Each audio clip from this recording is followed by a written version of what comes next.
all said it was an army of Akashi.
Right, Clive? My dad had it all worked out. He'd be proud of you, Mid. His writings may have helped, but this achievement is all yours. Can we catch them? The Ainayar's one of the largest, fastest vessels ever built. And it won't help she has the wind at her back. Any other ship would be hard-pressed to keep pace with her, let alone reel her in. But this isn't any other ship. This is the Enterprise! And the world's never seen anything like my dad's engine. It certainly hasn't.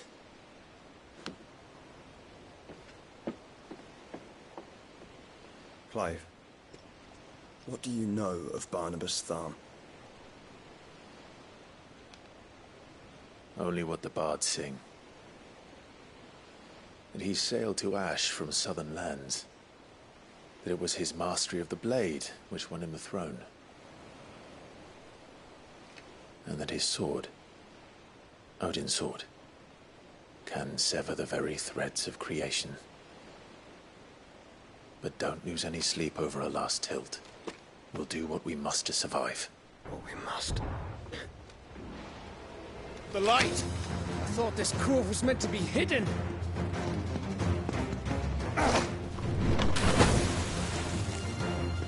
Mid! Company! Eh? We'll hold them off until the ship is ready. But hurry! Bollocks! All hands! Man your stations!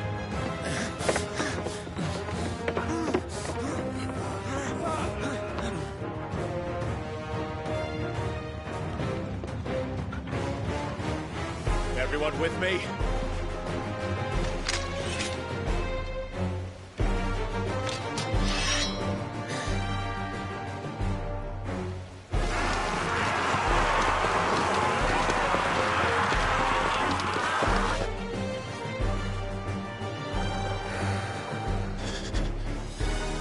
Here they come!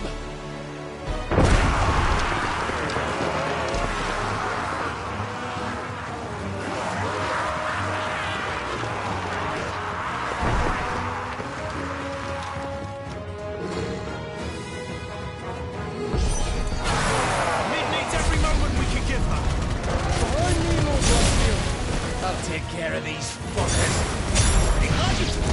I'll have you confirmed, What about that offer?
That was easy enough.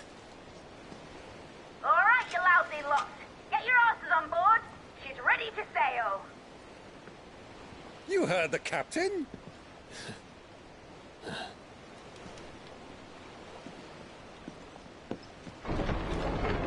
Clive.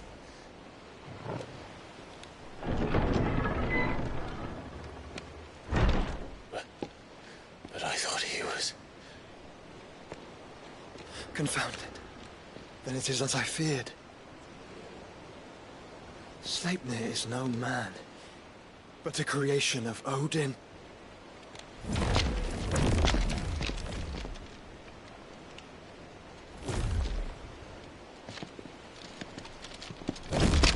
Phoenix's fiery fundament. Have you no normal enemies?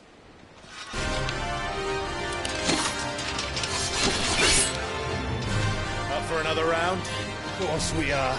Right, Lord Rosfield? A boy, there was a time people called me the Executioner. Or was it my axe? No matter, heads will roll all the same. Mate! New plan! You leave! We follow! Follow? Swimming, are you? Oh, bugger me! Weigh anchor! Engine's dead slow ahead!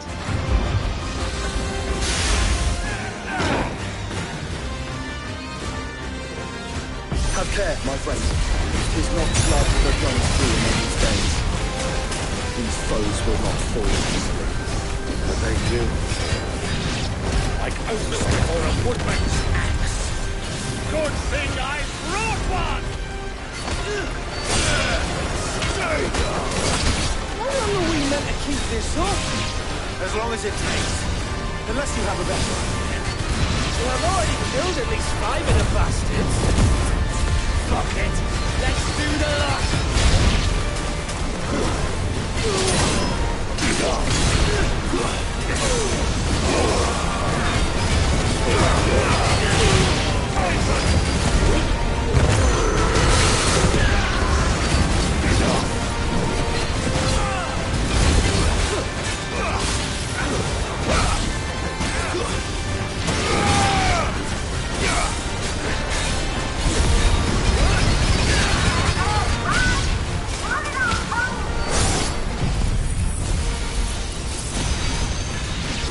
Should we make for the ship?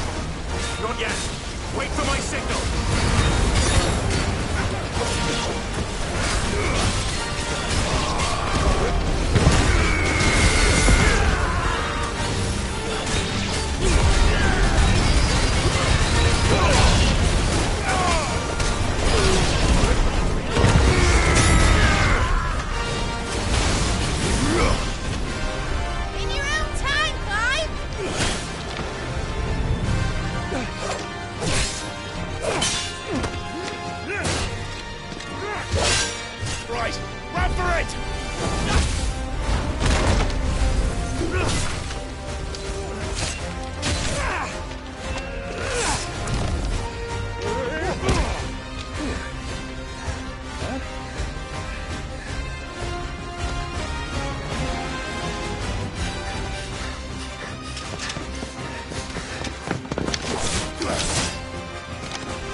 What do you want?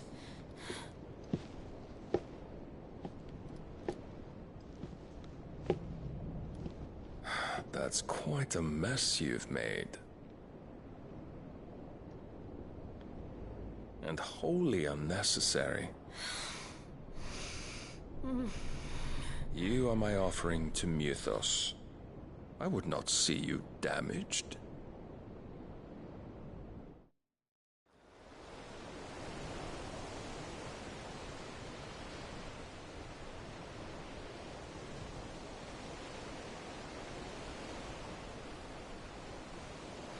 Now back to your stations!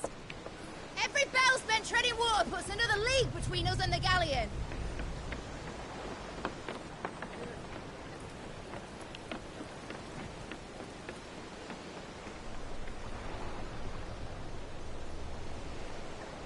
I don't suppose Mid has a spare engine? Since you rose from the grave, my fortunes have plummeted. Are you absolutely certain of this quest of yours, Clive? The foes you face are as terrible as they are numerous. Aye. And they'd have us live and die on their terms, which should answer your question. Ha! You have that same stubborn look as your father did when he set his mind to something. On the battlefield, I am but a single axe. A deadly one, mind, but a single one nonetheless. Yet what you require is 1,000, and I believe my old friend in Brandalar can provide them.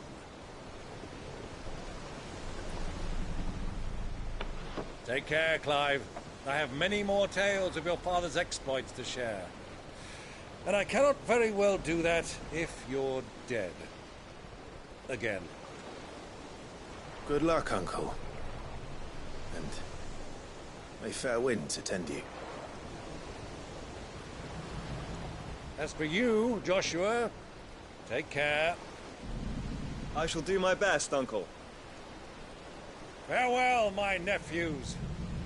When next you see me, it shall be with an army at my back.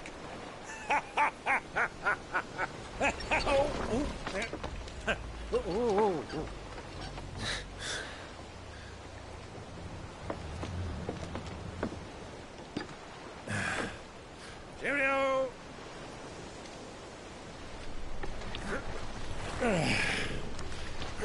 Oh, yeah. Do keep up, my boy.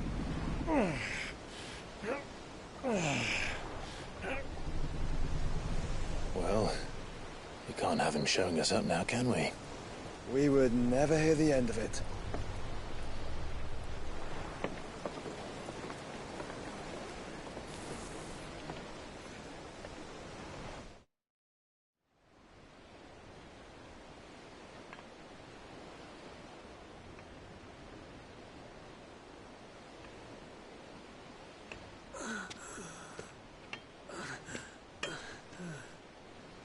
Great God of mercy.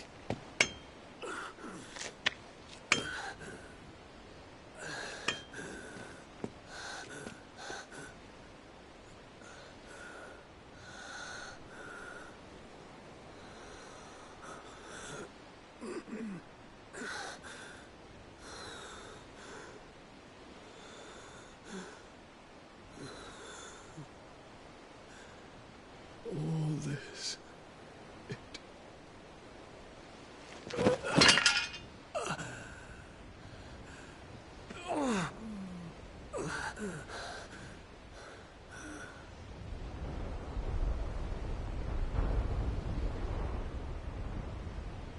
What have I done?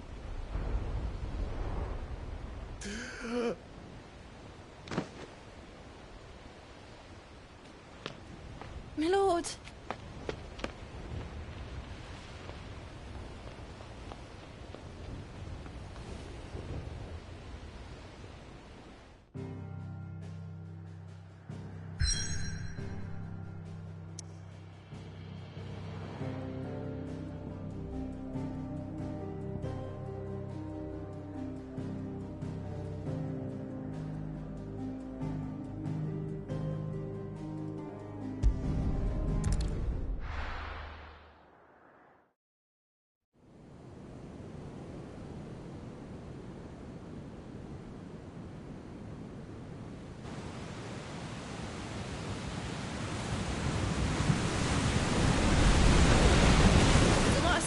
between here and Waloed, but any ship heading north has to round Zemeckis and put through the Narrow.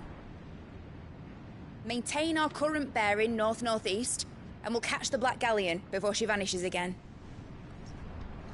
What's to prevent her from circling around Ash from the south? With these winds in those waters, it'd take 'em forever and a fortnight to reach Stonehere. Mid knows what she's talking about, Clive. Better than any of us lot, anyway. I say we do as she tells. Sails on the horizon. She's ours.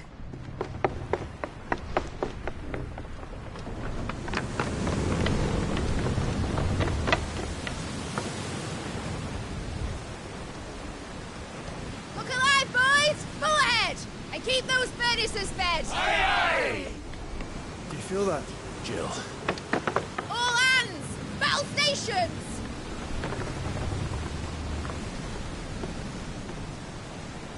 Let's see what this girl can do.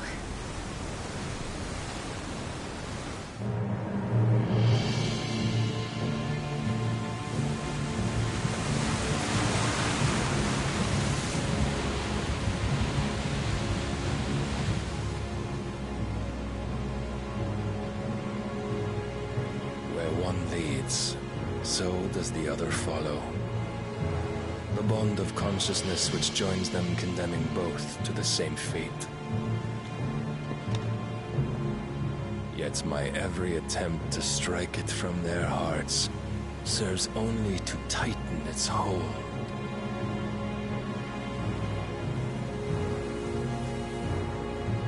Fascinating.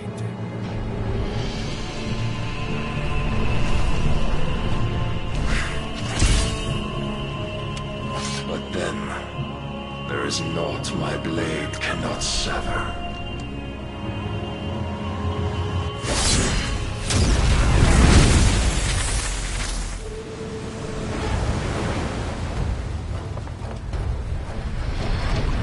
Great Grigos, gosh!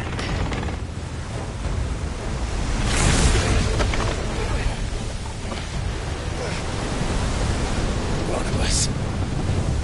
Hard apart! Heads down, you brutes! And brace for impact!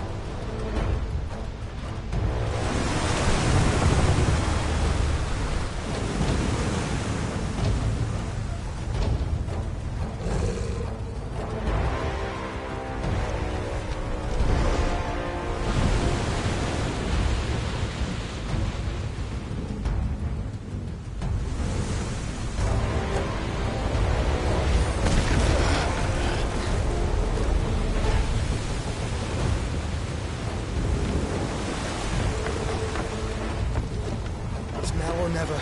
I'll find her.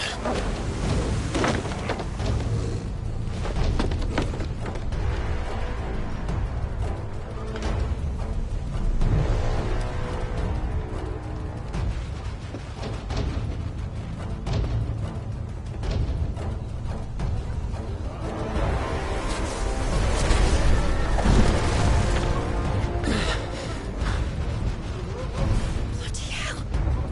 Out of starboard!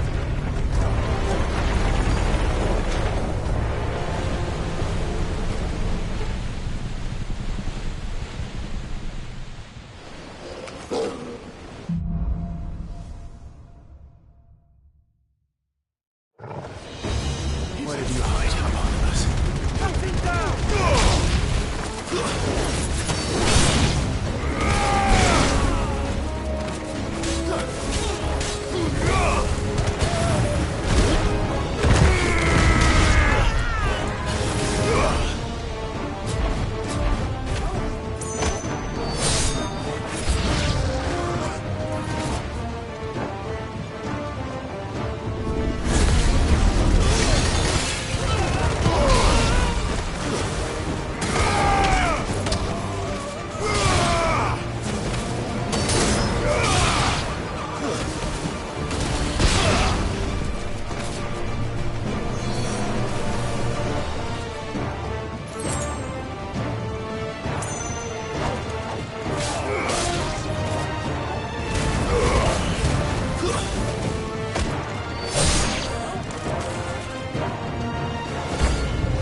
Hold on. I'm coming. For both of you.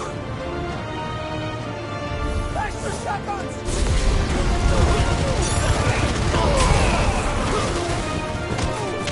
Enough!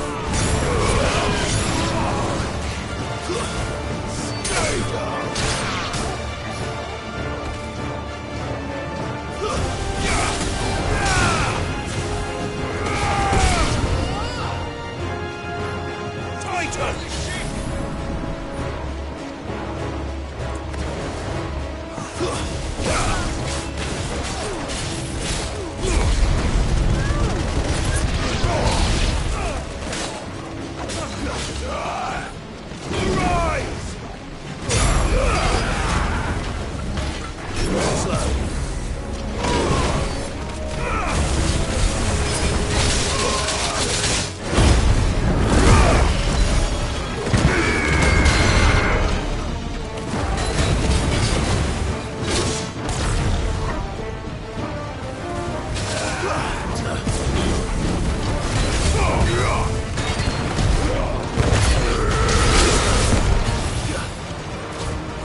boss. And only one.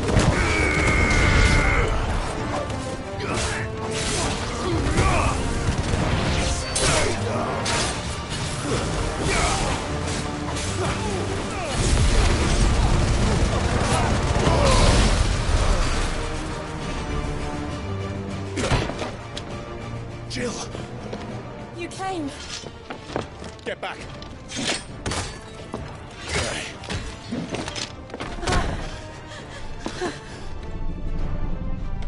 Clive, how did you... I'll explain later. Hands.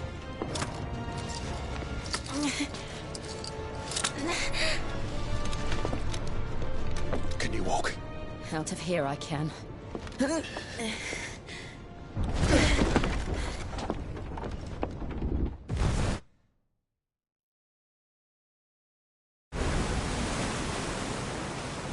Stand still! Phoenix, are you not the dominant of fire? I see naught before me but a guttering flame.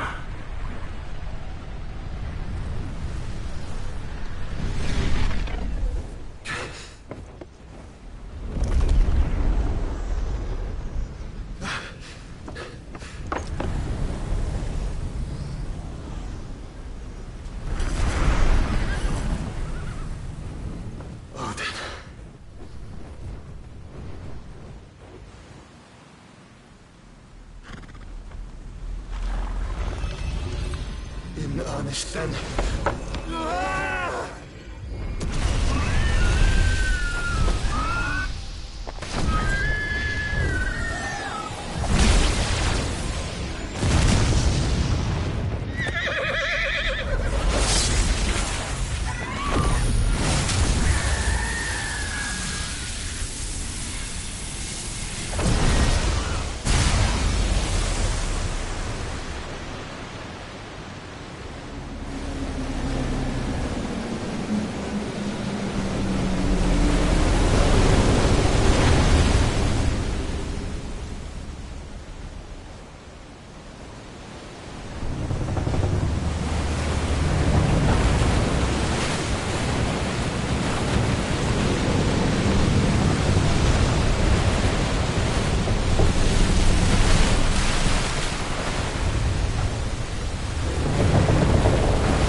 Go on.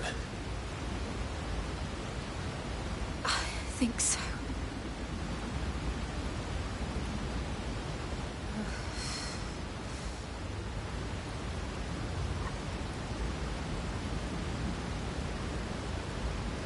But to where?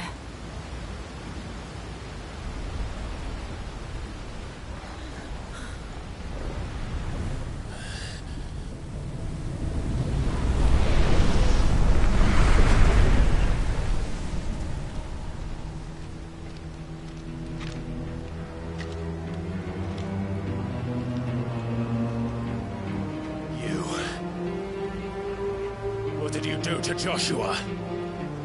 The Phoenix?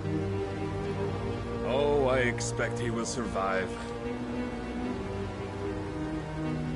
This consciousness in which you coil your feeble souls is grown thick with desperation.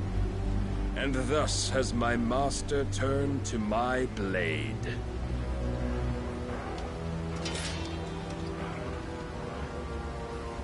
The world will soon be painted in black.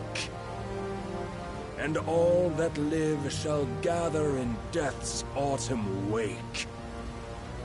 Not if we remove the cause of this misery.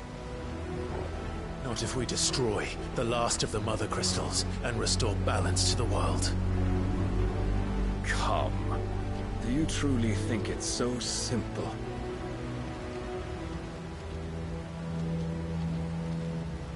The blight is inevitable.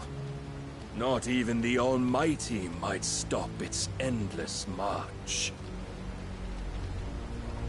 Your efforts will avail us naught. Naught, that is, but suffering. You must embrace the truth, Mythos. Accept your place with the Lord. Keep it. As long as there's a chance, there's a choice. Ever led astray by your blind resolve.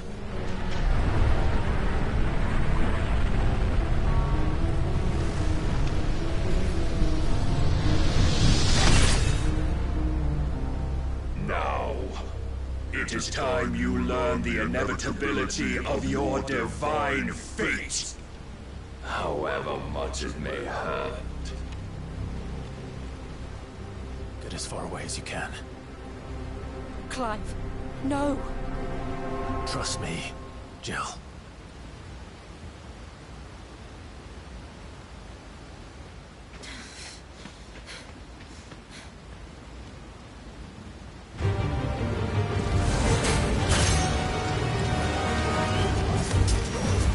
We don't have to do this.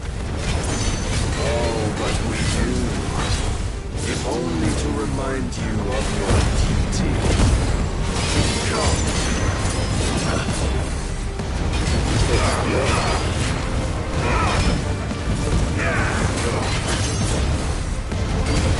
In the short time since our last meeting, you have grown much.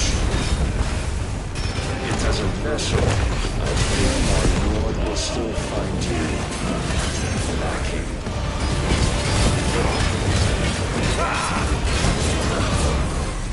Defend yourself!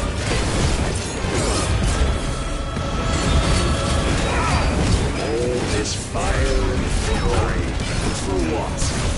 Stopping the blight. A foolish notion fed to you by a foolish man. How dare you? You know naught of this world nor of our place in it. If our fates were so easily rewritten, we would all be gods.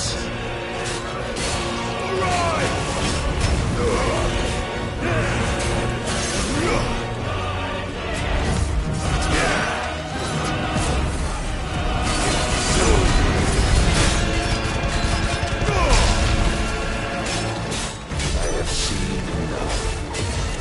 If reason cannot sway you, there are other means of persuasion that might.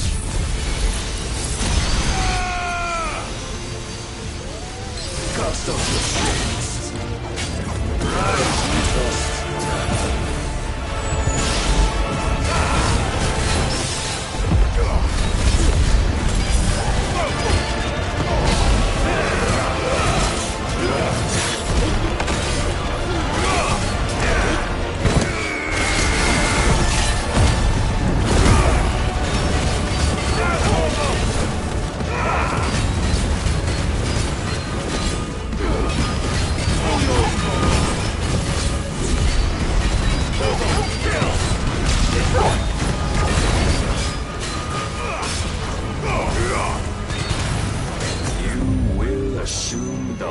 mantle you've been given. And thus is the light of hope severed.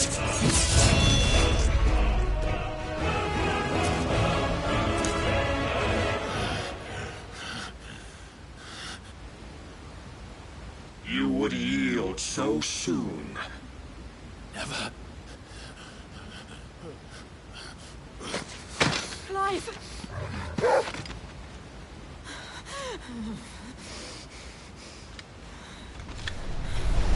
Do you not see? Your iron will weighs you down, dragging you ever further from your purpose. And what is my purpose? Mythos. Who are we? What are the dominants? The breath of the Creator still warm on our lips. We carry his light that we might guide the masses in his name. We are but mighty acts of God. We are more than that. You would be nothing without what he has granted you. The power we wield is his, and yet every time we draw upon it, it wears away at our very being. It breaks us. It unmakes us, that its immaculate aspect might reveal itself. The icon. It is too much for even his chosen few. Apart from you, Mythos, you wield the might of many, yet your body does not answer for its avarice. What are you saying? What I am saying is that we dominants are a means to an end. We were created for you, that you might drink deep of our strength and thereby fulfill your divine purpose. Which is? To feed. As you would know, could you only look beyond the walls of your prison of self-regard. As long as you choose to ignore this, you shall never penetrate my defenses. Still, you may take solace in the fact that you are not alone in your plight. The chains of volition shackle all of mankind, but there is yet cause to rejoice. For the Lord, in his mercy, has taken pity on his flawed creations, and shall see them restored to their proper forms. And what exactly would that be? Why, loyal servants to God. No. Manners, Lord Rossfield? They are men, like you and me. Albeit ones unburdened by the wills that drive our kind to madness. They are pure. They are divine. You mean to turn everyone Akashic? Not turn, Mythos. Turn back. For too long has mankind been led astray by their clamorous wills. It is time they return to a world of quiet equality, where they might once more know salvation. Salvation? And abandon everything we hold dear? We don't need your salvation. We'll save ourselves, and we'll do it on our own terms. Not yours, and not your gods. With every defiant expression of your will, the tighter the chains of consciousness become. But perhaps that fact may be put to use.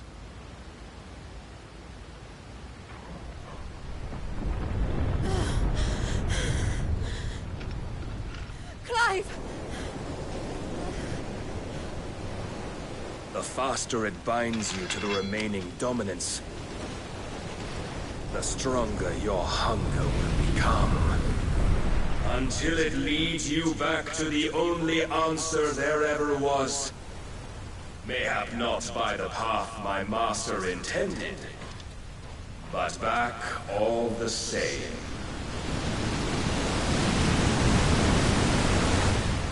Ash is not far. I could freeze a path. You're in no fit state. Probably not, but I can try.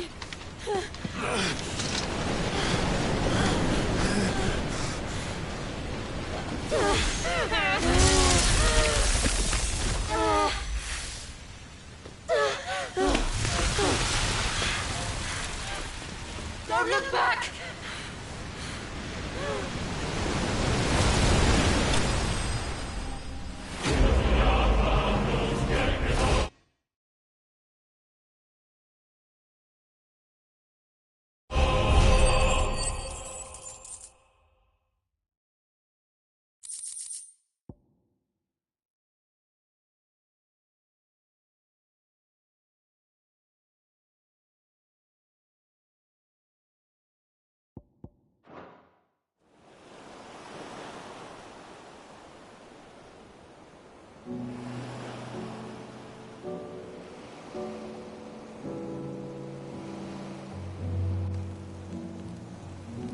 I hope the others are safe.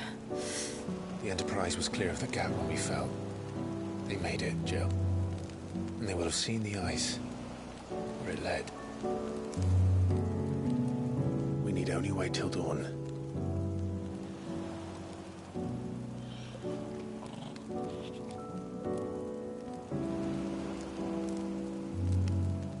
This is the second time Barnabas has bested me. I'm powerless against him. And maybe there really is nothing else for it but to give yourself to his master.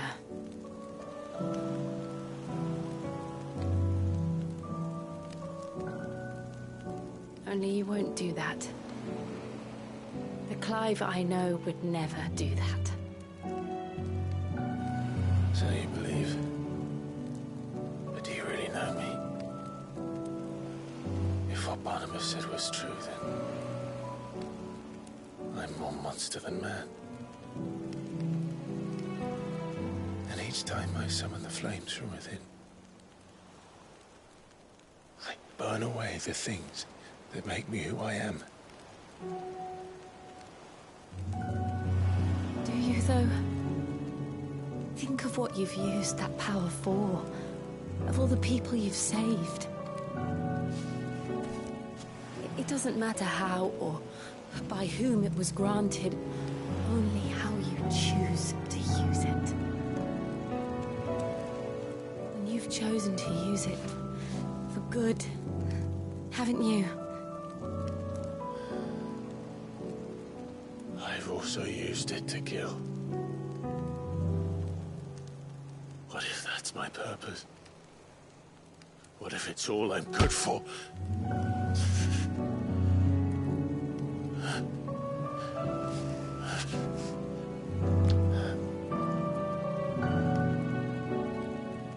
You're still that same boy I grew up with. Always so eager to save everyone around you, and yet always so low. Because you failed to realize the one thing that needed saving most of all. You, Clive. You. You never once took the time to save yourself.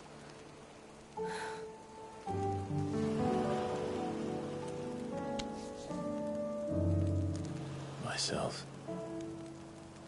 I think I might be beyond saving. No one is beyond saving. Provided they want to be saved. You fight to survive. And you survive so that you may protect those you love. It's what you do. What you've always done.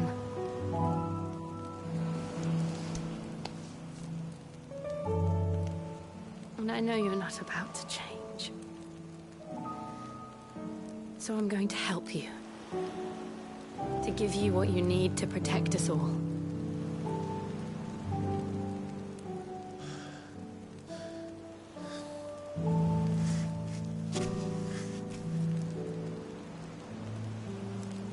Jill. Are you sure?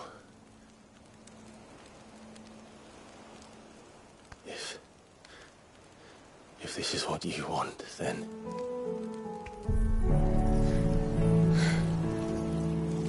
Don't worry, Clive.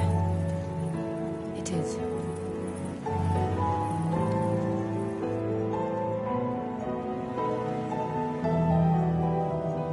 This burden, I'll give you the strength to bear it alone.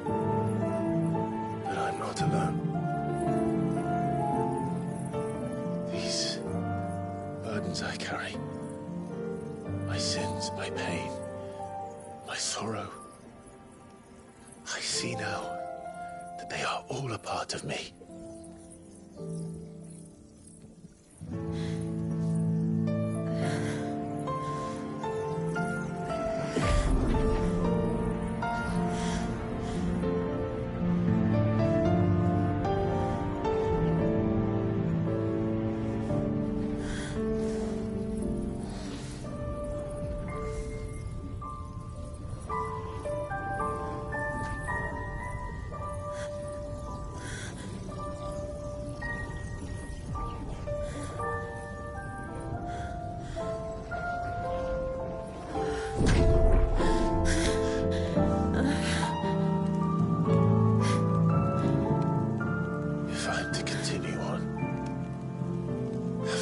My life to those I love, and I will gladly bear your burdens too, until my last breath. Clive.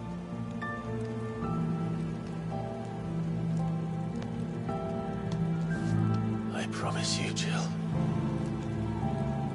we will find a way to escape this fate. Find a way to save each other.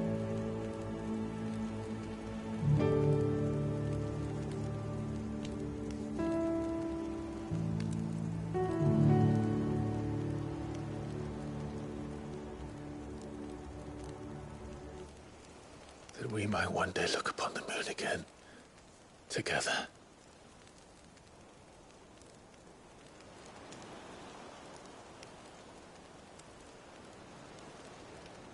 And I promise you, Clive,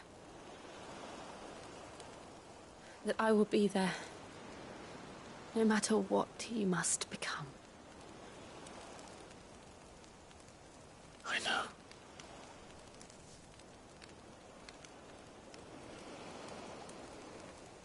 I never thought a smile could bring me so much joy.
What of Barnabas? Do we pursue him? No. Our paths will cross again soon enough. Whether we like it or not. Besides, there is something we must do first.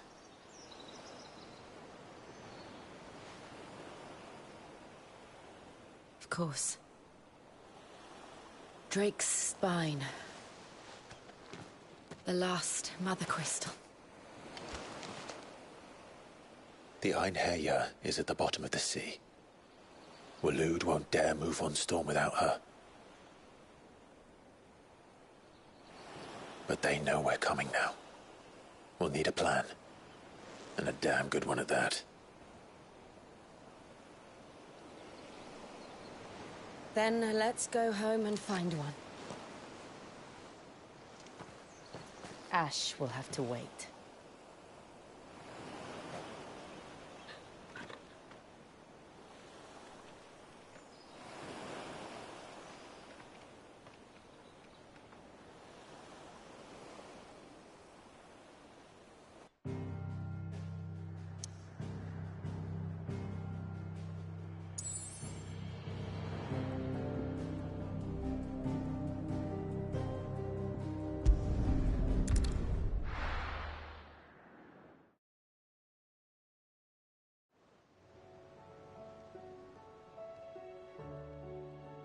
Mid says Odin split the sea in two.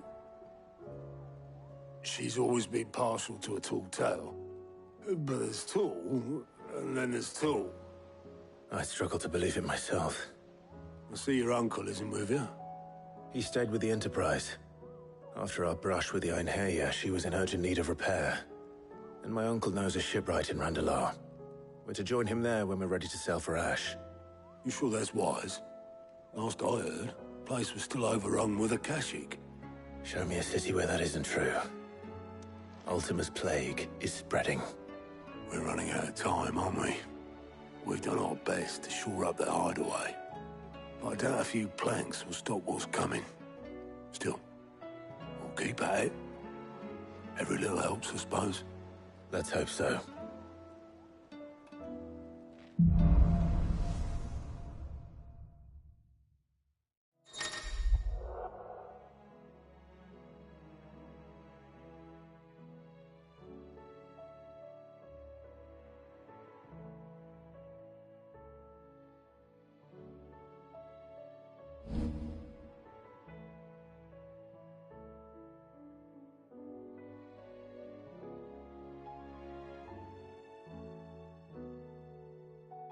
I should visit Joshua, assuming Talia will allow it.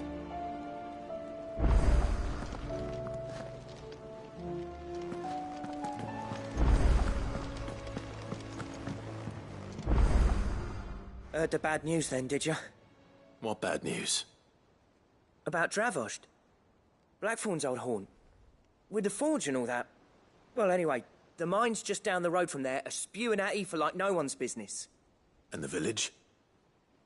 Safe from the flood for now, but they've got other problems. Akashic. Every creature in the area is either turned, or on the way to turning, apparently. Zoltan and the others are living on borrowed time. They need help, and quick. Doris sent a few curse breakers to keep an eye on things, but there's only so much a couple of scouts can do. Except get eaten. If something ain't done soon, the old place will be overrun. I won't let that happen. Didn't think you would. Does Blackthorn know? I thought it might be better if he didn't. He'd only do something stupid. You reckon we should tell him? No. It's better this way. Yeah, well... I can't stand about knowing what's happening out there, so I'm off. I'll see you in Dravost.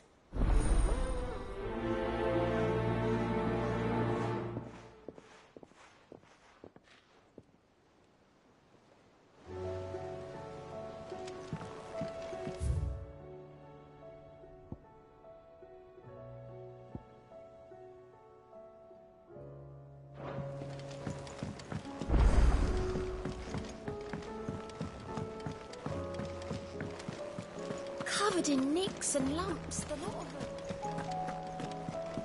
Come back.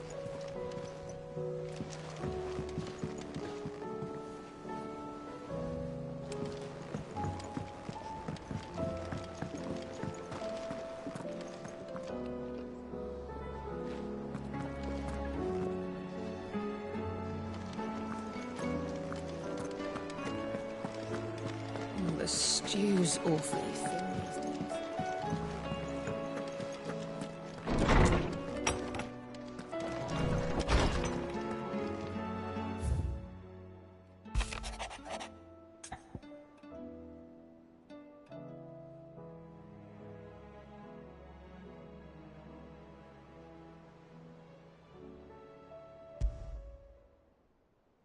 There's no way of knowing if Doris will confide in me, but I can speak to her at least.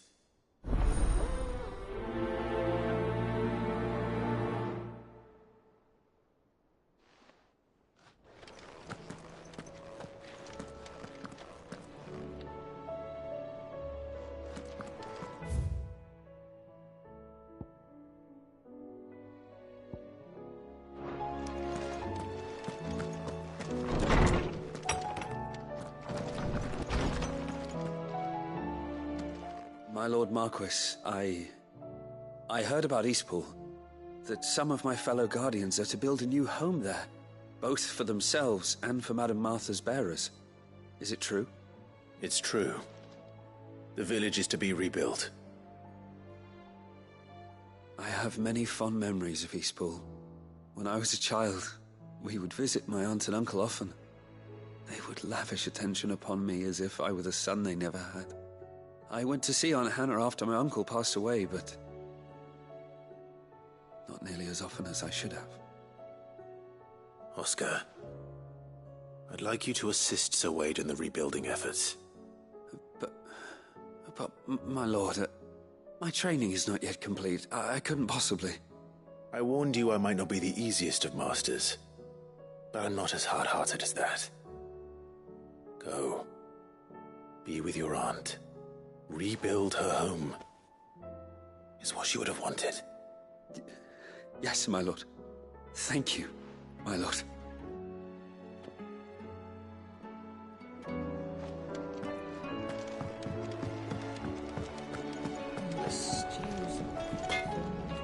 Trouble with your gear, or what do you want?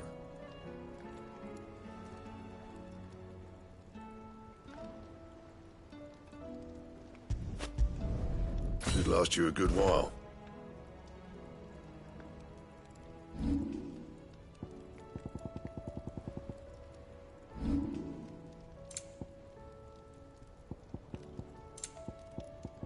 Anything else?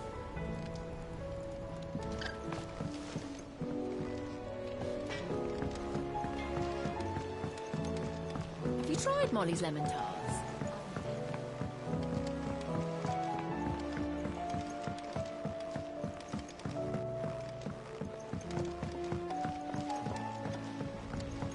Canva lost? It can't be true. Miss, can we read Miss Editor's story for our lessons?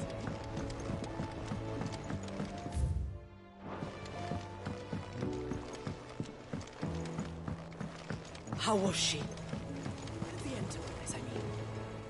Ah, Sid. Just the man I was hoping to see. Did you have a mo? Don't tell me. You need more bomb ash. Oh no, we still got plenty of that left. I'm working on bringing another one of the Chief's designs to life. This time, it's a new smelter. It's got a reverberatory hood over the top for additional thermo amplification and a system of reciprocal recirculatory regenerators that let's just say it gets very blimmin' hot. A heck of a lot hotter than anything Blackthorn's got in his forge, that's for certain. Only mithril engines get hotter, and you can't chuck ore in one of them and get metal out the other end. Trouble is, we won't be able to make out of any old rubbish neither. We need the good stuff. And I hear you once helped Helena get her hands on exactly that. Any chance you could help me too? If it's for the good of the hideaway, I'd be happy to. Oh, it is. I promise you. So, what exactly is this good stuff you need me to find? We've got a couple of examples here. Spherical echoes, we call them. More fallen materials. So this smelter is similar to the mithril engine in more ways than one. right. They're a bit like the thermal helms. Fallen ceramics deal with heat like nothing else, see? And what's more, they're directional, transferring heat from the inside to the outside. But these things, they're all outside. If we line the hood with them, they'll reflect the heat right back into the furnace. We've collected as many as we can, and I know where we can get the rest. Trouble is, they're all watched over by their bigger, uglier cousins. So you want me to visit some ruins, destroy some echoes, and bring back the spheres they're guarding? That's it in a nutshell, yeah. We're only 3 short, mind. And we know exactly where they are. There's one up Amber Way, in that ruin that they call Lost Plume, and another in the Silent South, over in Dalmekia. Last one is in the ruins of Advent, which is in the Empire. All right then. Wish me luck. Will do. I'll be keeping all my fingers and toes crossed.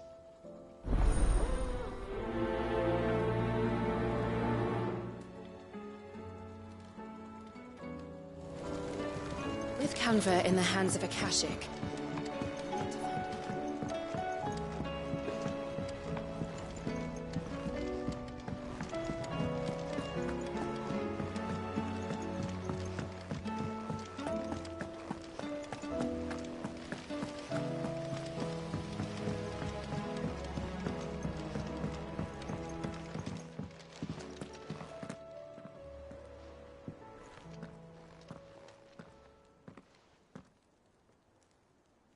Where are you? Can I help you, Sid? I'm looking for Doris. Is she here? I'm afraid not. She's at Martha's Rest on a job. My job, actually. When she heard what the mission was, she insisted on going herself. Alone. Did she? What was the mission? Following up on some new information. Once they'd settled in, the bearers you helped liberate in the Dragon's Eyrie were keen to talk about their imprisonment. And about their captor. The slaver Cole's team were tracking when they were attacked by the Beastmen. I'll go and find her. She's at Martha's Rest, you say? If she's not moved on already, yes. I hope everything's all right. Why would Doris insist on going alone? Maybe Cole was right to be worried.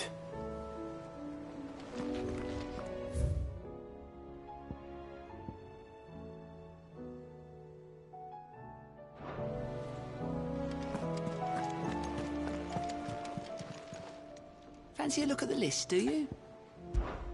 Anything catch your eye?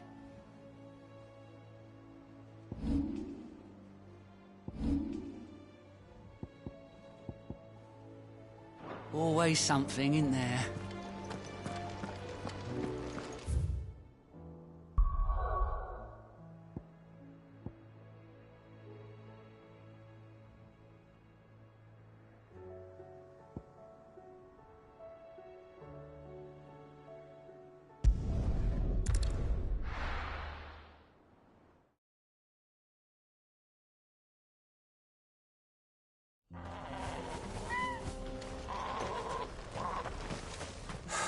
So Dravost is still standing. For now, at least.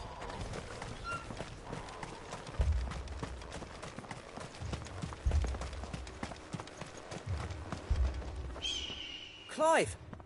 You're here! And the Akashic? Mostly off to the north still. But I spoke to Doris's scouts and it turns out things are worse than I thought. There's swarms of them out there. Told old Snotty to be ready to seal the north gate. That should buy us some time if we need it. Enough for the villagers to barricade themselves inside their homes, at least. Well done. Welcome back, Sid. I'd never have guessed, you know. Not if August hadn't let slip. Who'd have thought that the savior of Dravost would turn out to be the realm's most infamous outlaw? Keen to help us out again? I am. Thought you could sneak off without me, did you? Blackthorn. Oh, what are you doing here? One of the scouts couldn't keep his voice down. Unlike my best mate who didn't think I deserved to know. Zoldan, how long's it been? Not enough for us two to turn into a pair of old codgers, I see. That your idea of an apology? Prick. Don't listen to him. You only did what you thought was best. For the village and that. I did, yeah. But that ain't the whole of it. Vulcan, our master, didn't leave the chiefdom to the two of us. He left it to me. The best blacksmith in Dravost, barring himself, of course. Bloody stupid tradition, in my opinion. If someone's got talent, you should let them practice their craft, not ask them to settle petty feuds and barter for grain. Our master wasted half his life that way. I wasn't about to let that happen to me. So you wasted half of mine instead. You're what Dravost needed. Under me and my precious ideals, this place wouldn't have lasted a year. So I left to devote myself to the work and spare you lot the consequences. I may be a selfish prick, but I only did what I felt I had to. What you had to do was your duty! Even if it meant we all starved? Enough. This is no time for bickering. You can finish beating each other up once Dravost is safe. Fine. I've said my piece anyway. Yeah, so have I. Sorry, Clive. I shouldn't have stuck my nose in. We're short enough on time as it is. Still, give us a mo, would you? I need to get my head straight before any of them Akashic try to bite it off.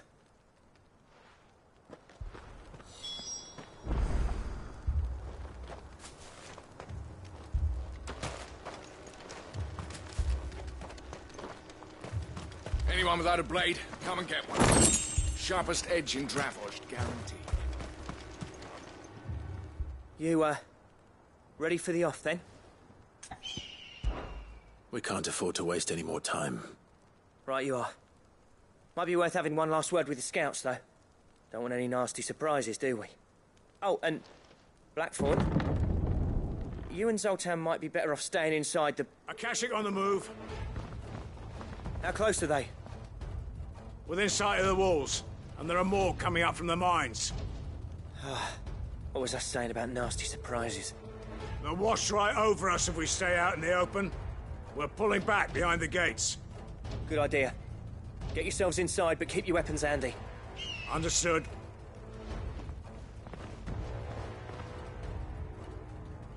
I'm prepared to fight if I have to. Well, let's hope you don't.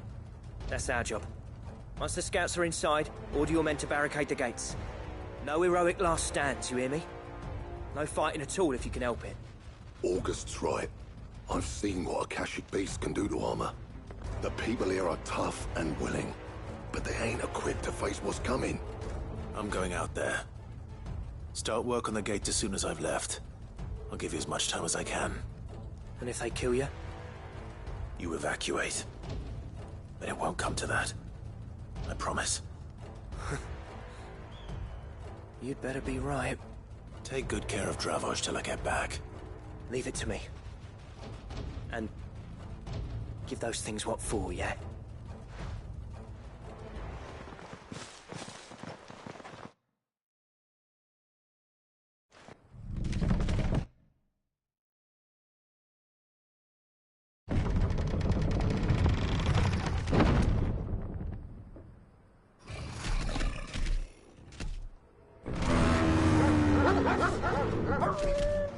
All right. Which one of you's first?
It's over.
Is that it?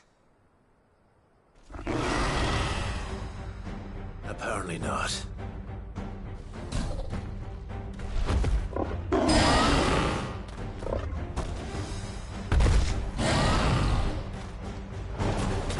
They're not getting past me.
Now, the question is, did I miss any?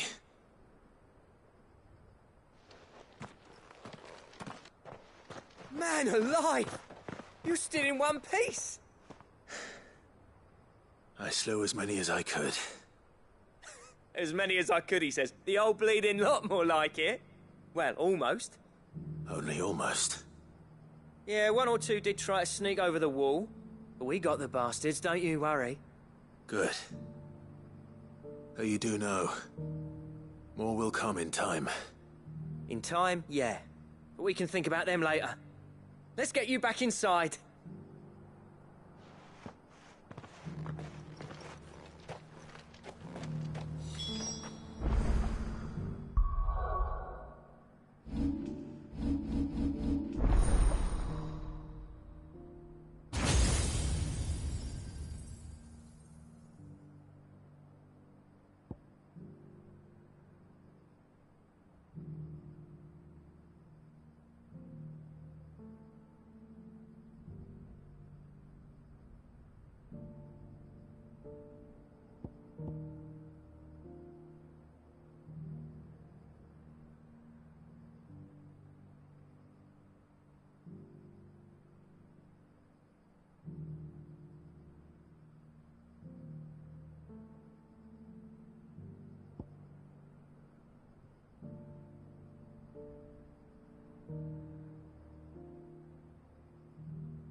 Sid! You're even more fearsome than your reputation. Enough to give those Akashic monsters nightmares. I almost felt sorry for the wretched things. But mostly, I felt grateful. Dravost won't forget what you did today. I'm afraid I've only delayed the inevitable. There's no getting rid of that ether flood. Meaning that any living thing which stumbles into those mines will end up clawing at your walls again. And that's if the flood don't spread. If it does, well, I hate to say it, but the village's days are numbered. That may be, but we're staying just the same. With ether floods springing up all over, it's no less safe than anywhere, and more importantly, it's our home. We'll fortify the gates to the north, and I'll see that they're guarded day and night. All right. Then we'll give you a hand shoring up those defenses.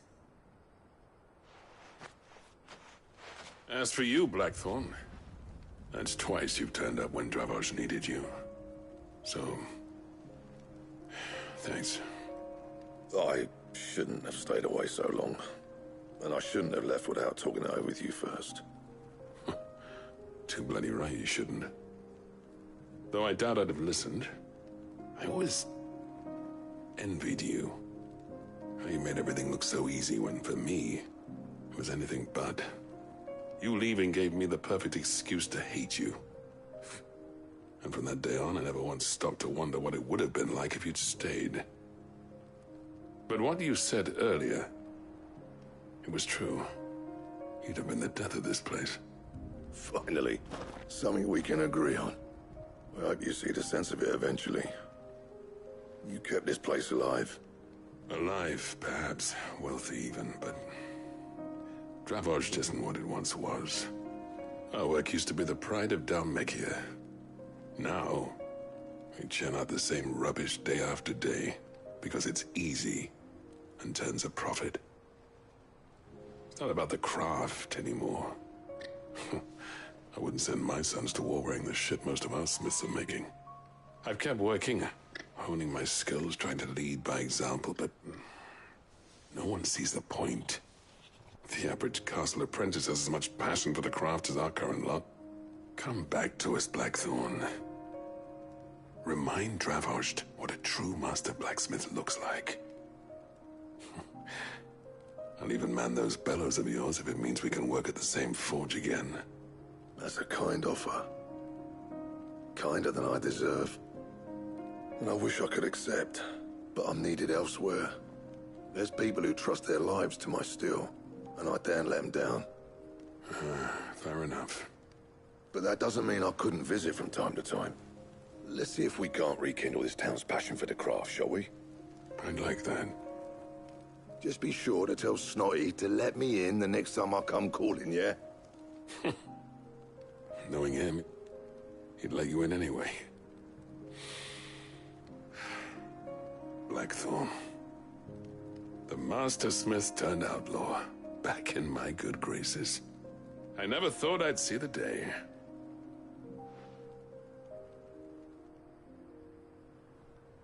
I'd say that went pretty well, wouldn't you? Even better than I'd hoped. Sid, I've got something for you.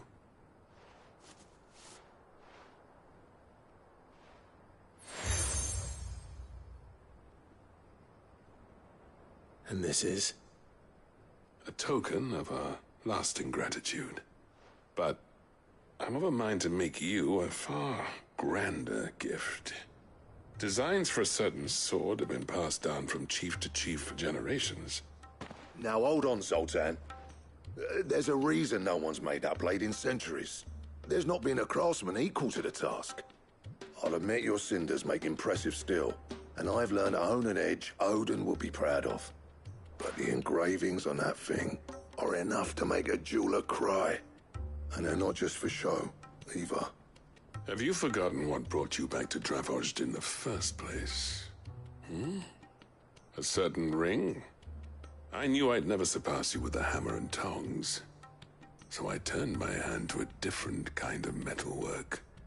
Between the two of us, I'd say we're the equal of any master craftsman ever to have graced a forge.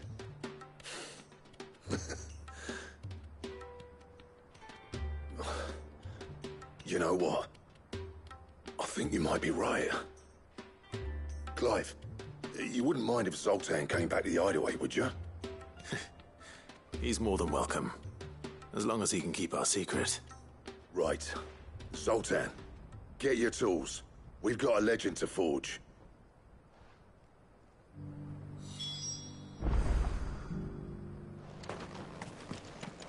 The beast was charging at me.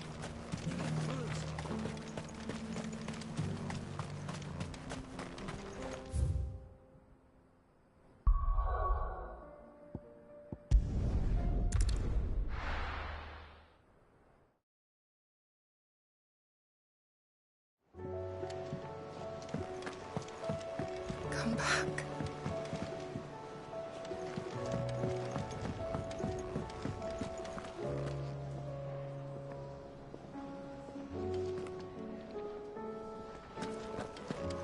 Oh, don't tell me we've run out of Papio nuts and all.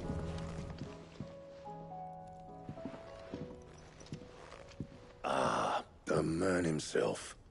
We were just about to make a start on that sword I promised you. It's funny, but none of this would have been possible without your help. You remember Camille? We'll be using his leather work for the grip. The steel, meanwhile, will be tempered in a fire, burning the cinders you charmed out of old Zoltan here. And that whetstone from the Outer Isles, that'll be what gives the blade its edge. And the final flourish will be my talented colleagues' engraving. A team effort led by the greatest blacksmith alive. Now, save that talk till the thing's finished, yeah? Right. I'm ready if you are. To the bellows it is, then.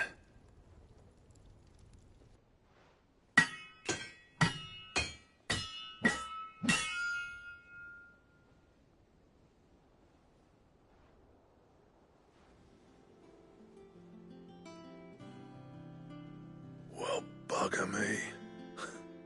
We actually did it.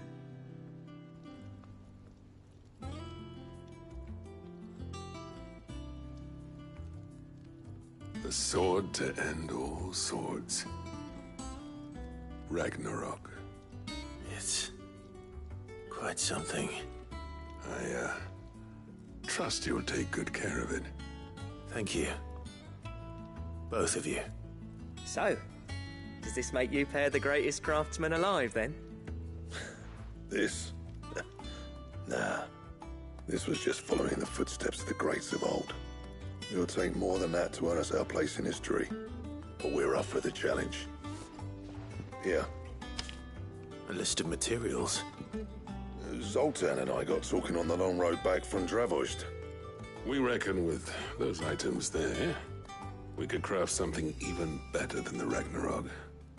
Something worthy of a legendary outlaw like yourself. That's a weapon I'd like to see. You leave this list with me. I was hoping you'd say that. One legend at a time, eh, lads? Before you start on the next, who fancies raising a cup to friendship reforged? Good idea. No more drinking to forget my past. It's about time I had something to celebrate. Then tap the kegs! Vulcan's boys are on their way!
never thought me and Zoltan would ever speak again, let alone work together. And if it hadn't been for you, we wouldn't. You've been a good friend to me, Clive. The best.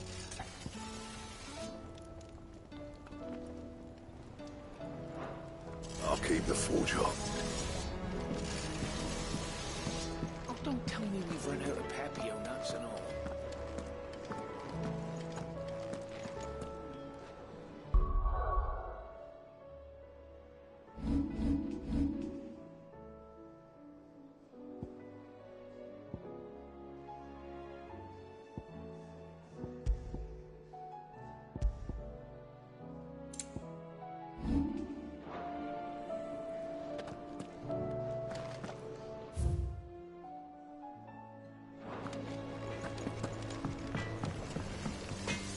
Trouble with your gear, or... So, will it be?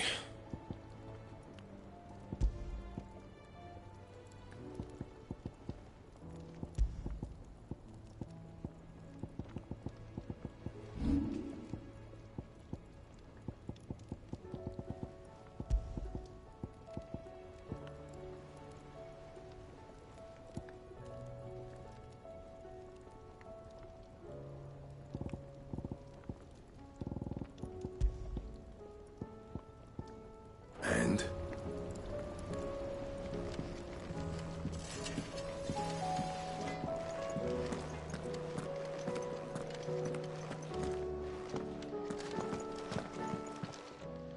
Still alive, are ya? If you're gonna buy something, be quick about it. It'd better all be here. You'll not find a better price than that. Finished, are ya?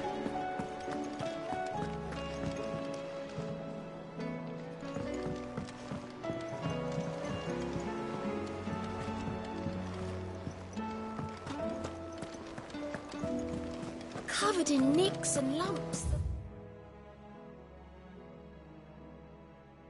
What of them?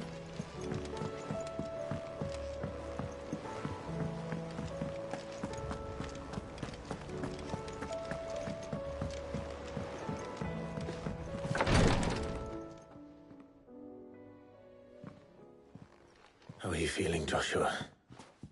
Better than I was. But not nearly as well as you should be. Your cuts and burns may have healed, but your body still bears the burden of every spell cast. And what would you have had me do? It was no ordinary foe we faced. It was the Warden of Darkness. Yet still, it was not enough. The king could have ended me at any moment, but instead chose to toy with me like a curl does a mouse. You underestimate yourself. Oh, it was crystal clear. Only one man established his dominance that day, and that man was Barnabas. I'm sorry, brother. That was ill-spoken. It's just... I have never felt so powerless. And when so many are looking to us for strength, perhaps the prince feels the same.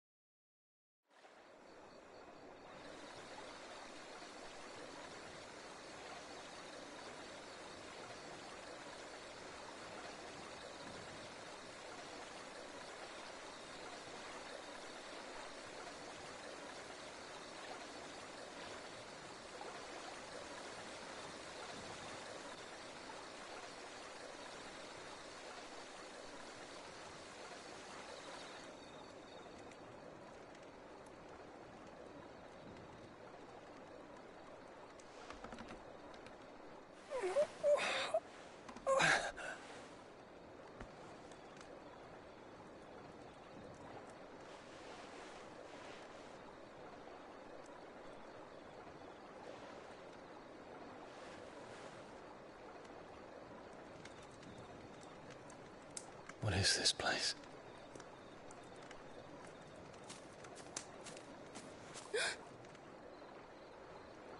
Don't move.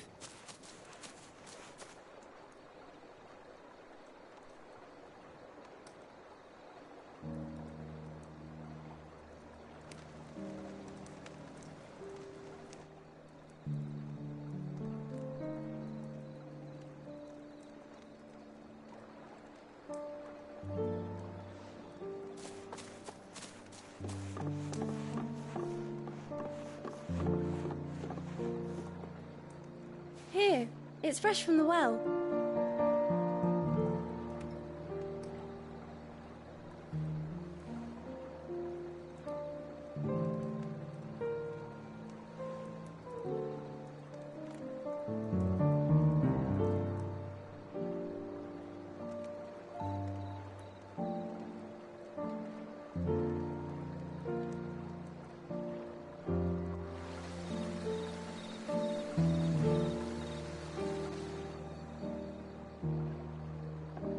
Grandmother told me spirits sometimes get lost, and that the lanterns guide them to their proper place. I set one on the river for her when she passed away.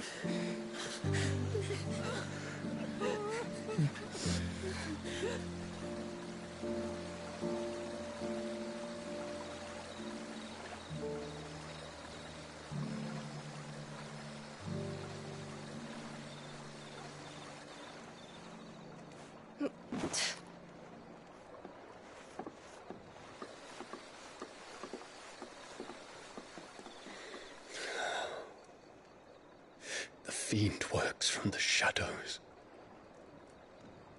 Was it you who guided my hand then, Ultima? No, not you. This is my doing, my fault, my sin to bear. And for it, I must atone. Your hurts are healing nicely. It was my poultices that saw you well. You make them? And sell them, or try to. Earns me enough for bread, most days. Forgive me. I have nothing to... I know, but I couldn't just leave you lying there.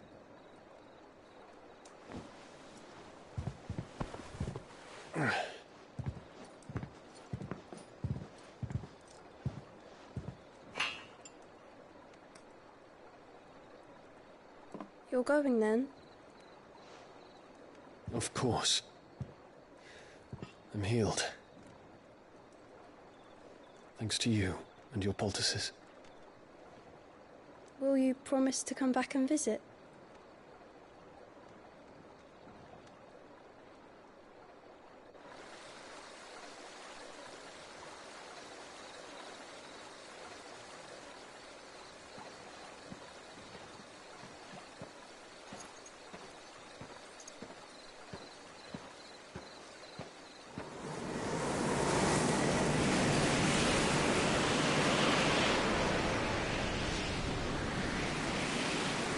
Well, Phoenix, it would seem that I owe you my wings.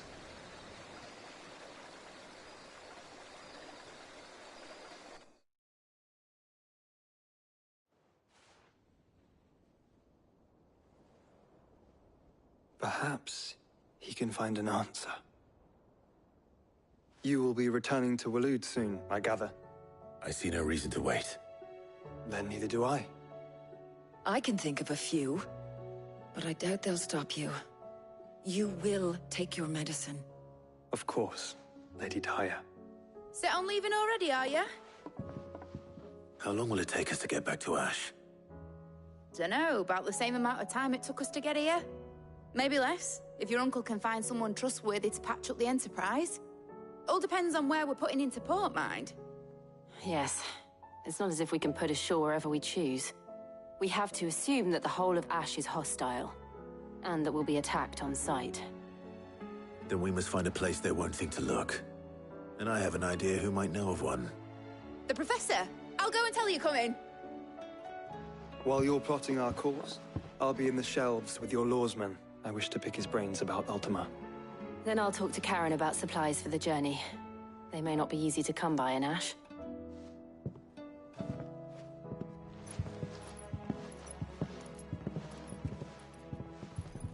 Your brother's body won't take much more of this recklessness. You know that, don't you? I do.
Doris should be somewhere nearby.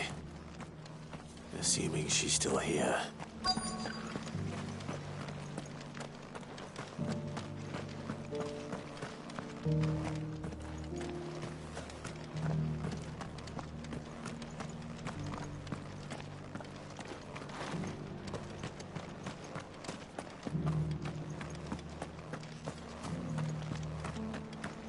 It doesn't still hurt, does it?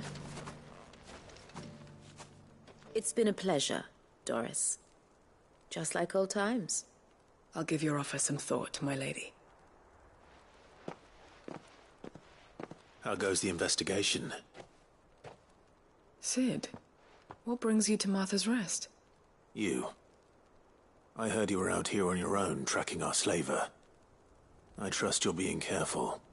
Of course. And it had to be me. The bearers from the Dragon's Eyrie confirmed a long-held suspicion of mine that the slaver we've been tracking is an old acquaintance. She's no fool. If we'd come in force, she would have spotted us straight away, and then vanished without a trace. That was her just now, wasn't it? So, was it a fruitful reunion? I'd say so. She tried to recruit me. Seems her time in Rosaria is coming to an end. She's abducted bearers from across the region and is looking to smuggle them back into Sambrek. After her brush with those beastmen on the road to Northreach, she hired herself an Imperial escort, which she wants me to join. She's dangerous, Sid, but I think I can stop her. Then I'm going with you. I'll take care of the escort. You can see the bearers to safety. Where are they? The Baum Archers, soon to break camp. You go on ahead. I'll follow once I've sent word back to the hideaway.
Good. They haven't broken camp yet. How did Doris come to know a slaver, I wonder?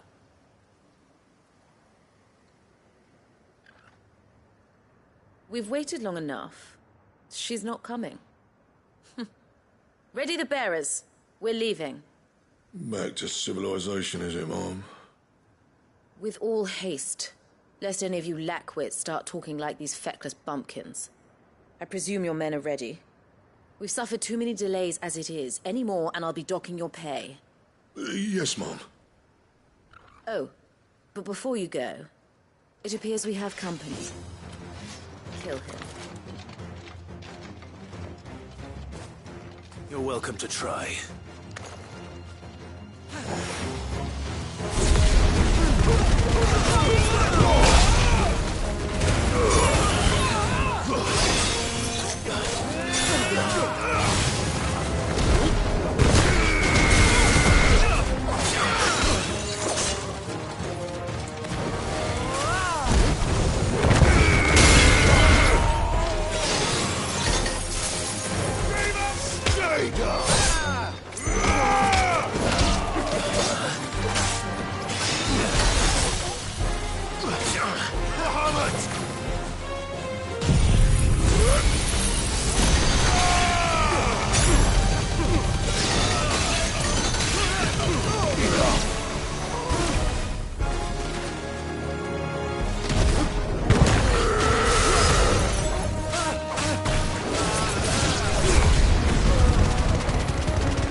So much for your escort.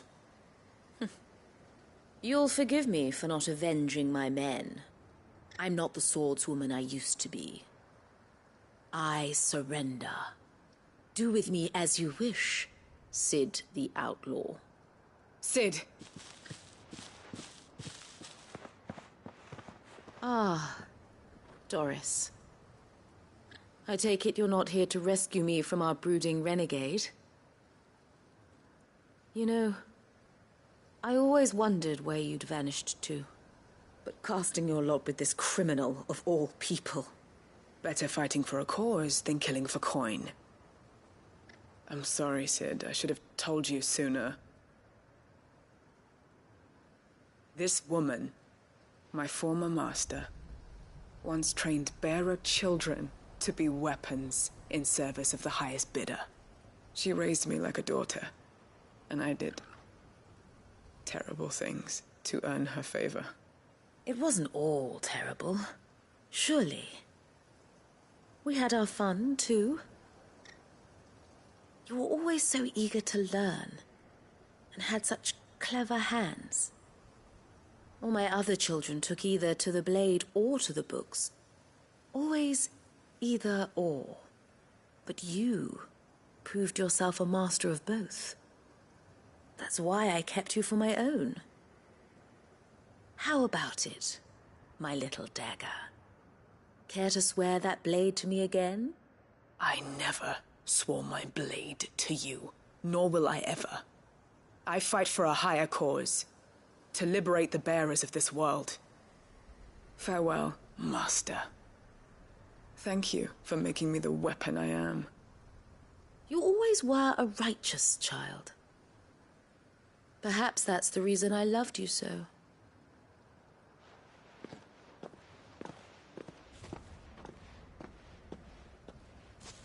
What do you want to do with her?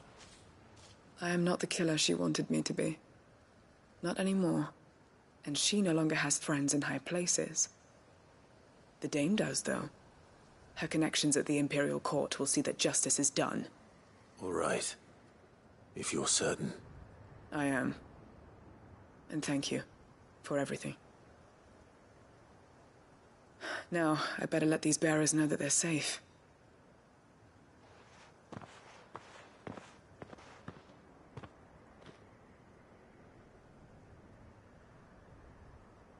And I should head back to the hideaway and put Cole's mind at ease.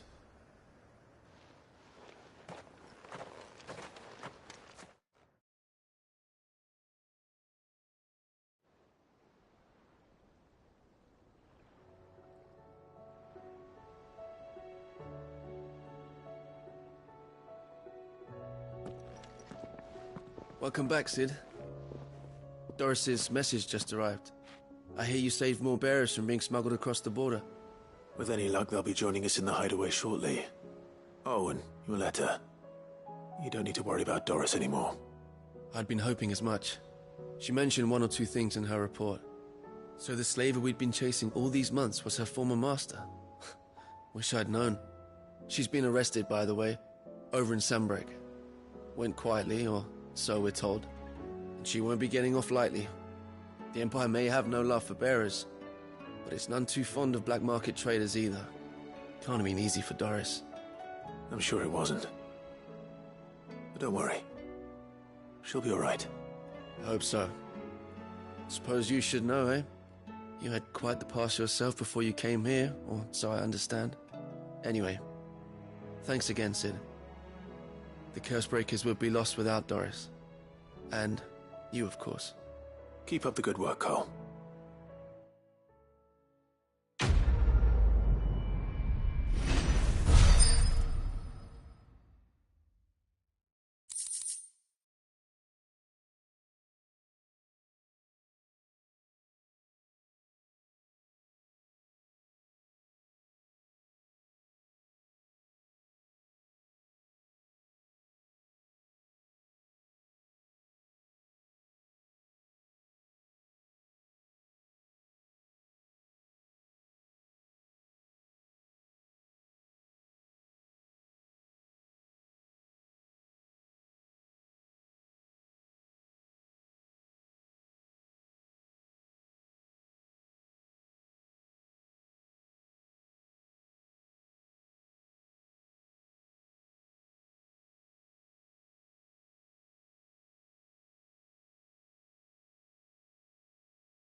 Karen says she'll provide what she can for our voyage to Ash, and has even agreed to forgo payment.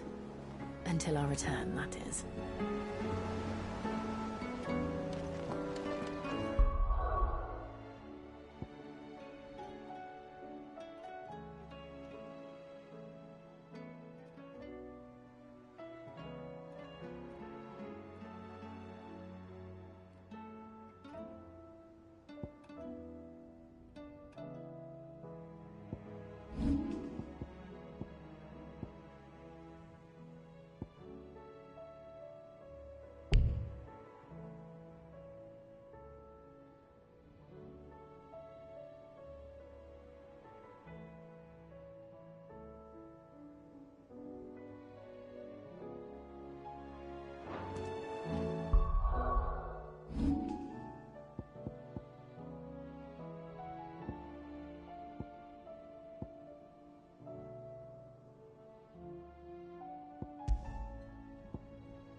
The whole village is turned.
To deal with these ones first.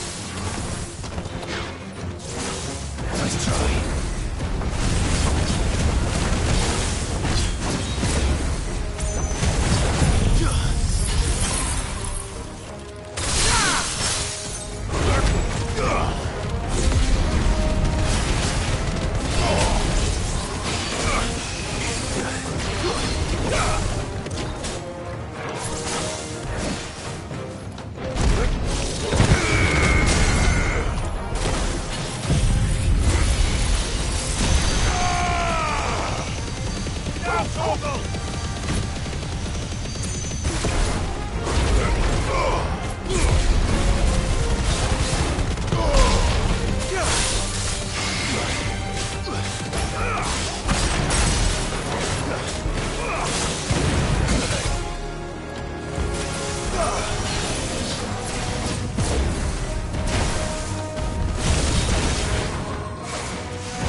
Better already.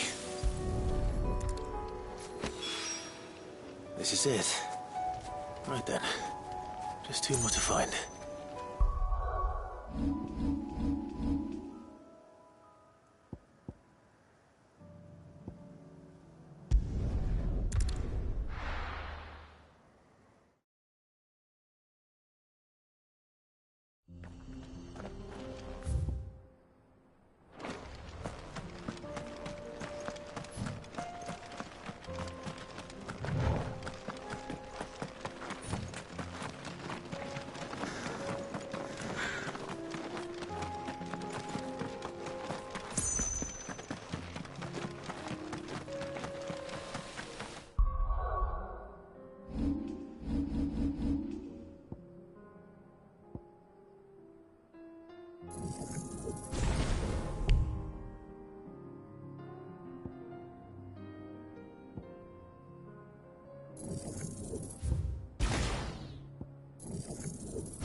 stone. One to go.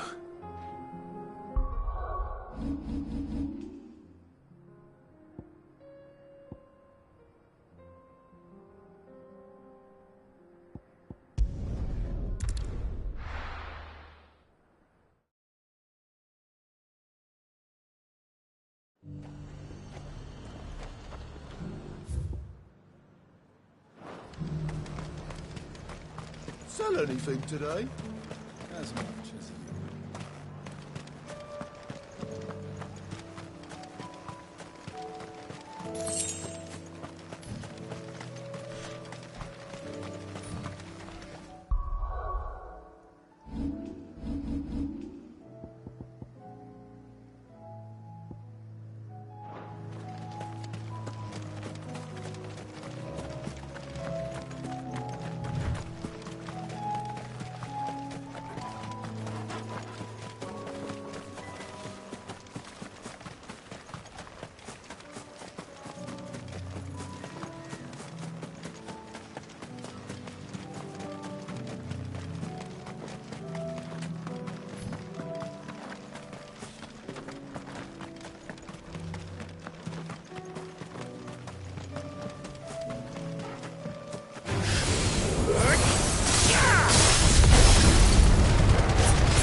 That's all of them. Owain can uncross his toes now.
High Cardinal. The Dominion's all but done for. Was that shouting I heard from the barracks?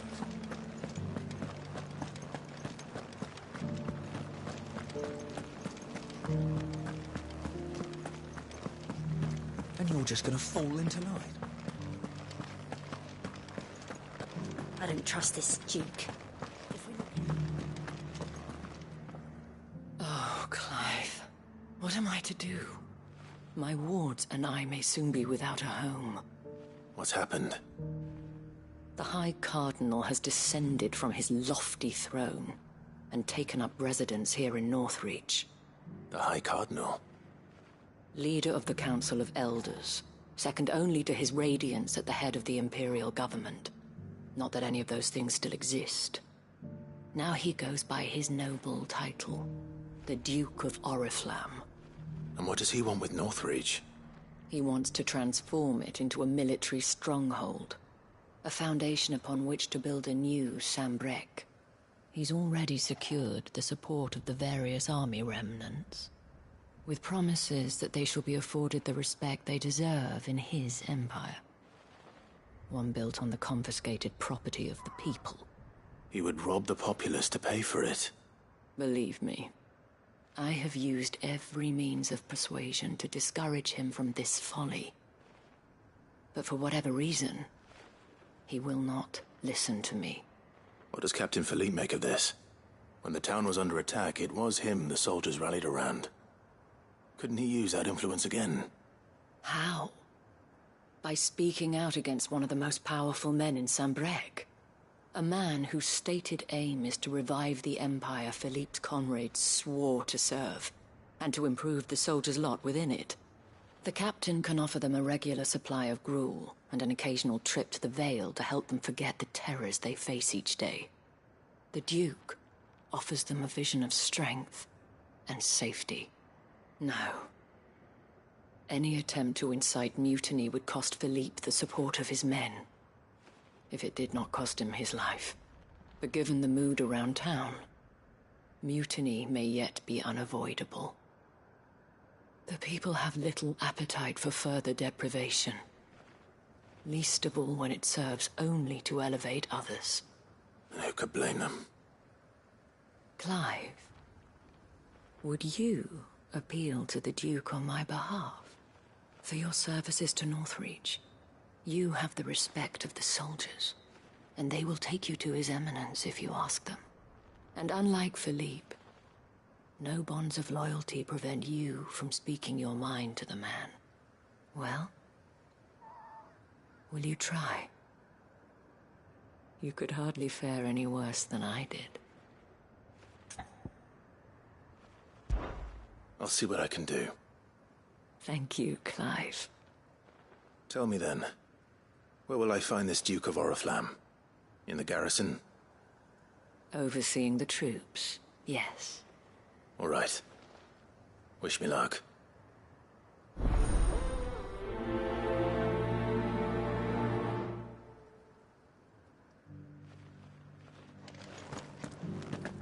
I may have met this Duke before, at the Remembrance Ceremony.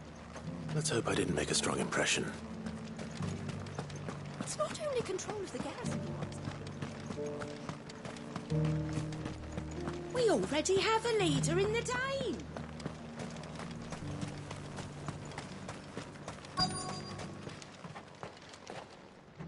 Halt! Oh, sorry about that. You're the Dame's man, aren't you? You got some business with the captain? No, actually. With the Duke. I was hoping I might be able to speak with him. We're under orders not to let any civilians pass. But you should be all right. His Eminence has heard all about you and your heroics. Wait here. I'll go and ask.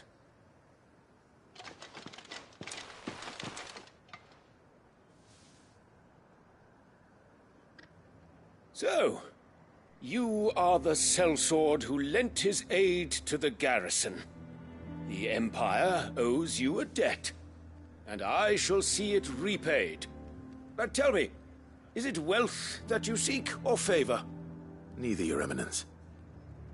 I thought only to inquire about your plan to turn Northreach into a stronghold. Ah, I see. You are worried the expanded garrison will render your services redundant. Yet you needn't be. A proud fighting man like yourself shall always have a place here. Pride of place, in fact. For too long has the contribution of the noble soldier been under-reckoned. But no more. For it is they who shall see the Holy Empire rebuilt, beginning right here in Northreach. Why here, Your Eminence? The town has been fortunate enough to escape largely unscathed from the recent troubles. Her defenses are sound, and her garrison well prepared. Which is more than can be said for Oriflamme or Twinside. The Empire wants for a capital, and I believe Northreach to be the perfect place. With Caer Norvent as her citadel. Once we have seen to the refortification of both the town and the castle, we need only build a wall around both to create a city that would be the envy of the twins. Plans are already underway for the construction. Soon enough, these thralls shall learn that they are no match for the might of Sanbreque. I fear you underestimate how dangerous these creatures are, Your Eminence. Should they return in force, you will need all the people of Northreach to come together in defense of the town. Something they may be loath to do if they've been deprived of their worldly goods. The people will do as their leaders command. If Sanbreque is to be rebuilt, she will require a functioning government. One whose authority is beyond question. That is why this levy is necessary. So that any man who wishes to join the army might do so and be fed, outfitted, and paid as befits a defender of the Empire. And yet there are those who persist in peddling the treasonous lie that I seek to steal from the people and drive them from their homes. I suspect they're afraid of losing what little they have left. Precisely. The common folk have little and less, and you mean to deprive them of even that. You would sow the seeds of your new empire in your own salted earth. Sabine, we have discussed this. Yes, and I told you then how putting the empire before her citizens would lead only to revolt. Without an empire, there are no citizens. And in yours, there will be only beggars. Is that what Griga wills for her people? Do not take her name in vain, Sabine. I'll come back later. The citizens revolt. I wonder what the people really think of the Duke's plan.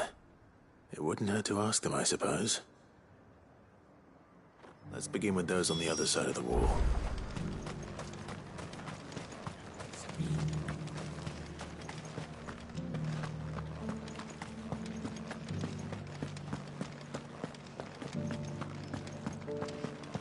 Do you think he was the only one who survived?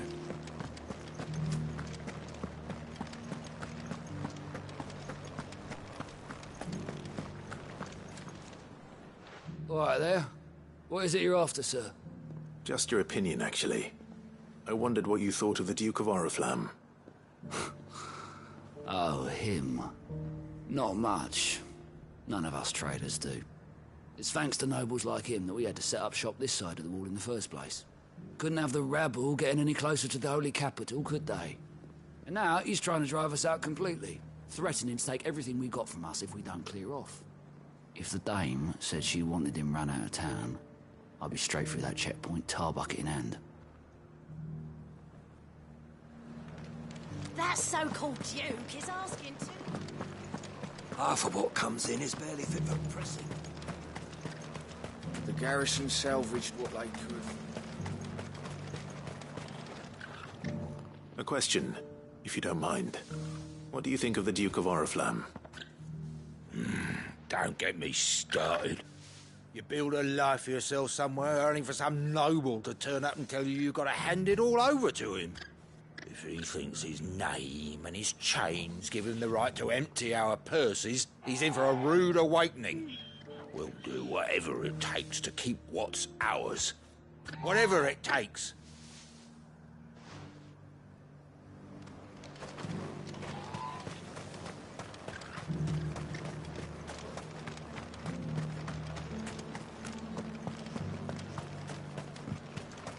Sell anything today? I've been hearing a lot of talk about a certain duke. Nothing good, I'll wager. Going around acting like he owns the place. And with hardly a word to the dame. This is her town, not his. I take it you'd rather she was in charge. As far as I'm concerned, she still is. Just need his eminence to sod off back to Oriflamme. Well, the people seem united enough. What about the soldiers? The Dominion's all but done for. Was that shouting I heard from the barracks?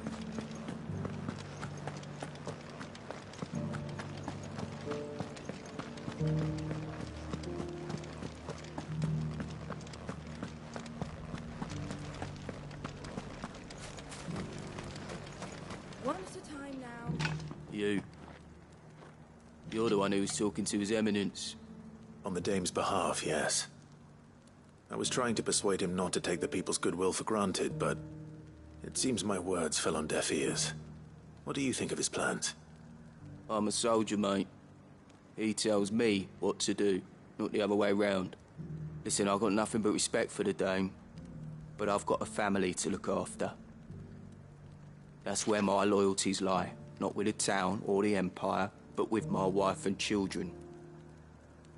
If the Duke can get us the men and the equipment we need to fight off those blue-skinned bastards, I don't care how he does it.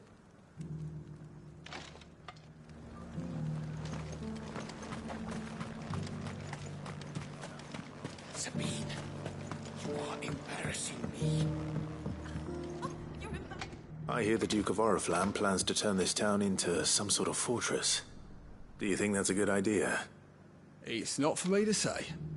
All I know is that unless the Emperor orders me otherwise, His Eminence's word is law. Look, no one likes all these taxes and tariffs, but empires don't come for free. Once Sanbreque is back on her feet, we'll all reap the benefits.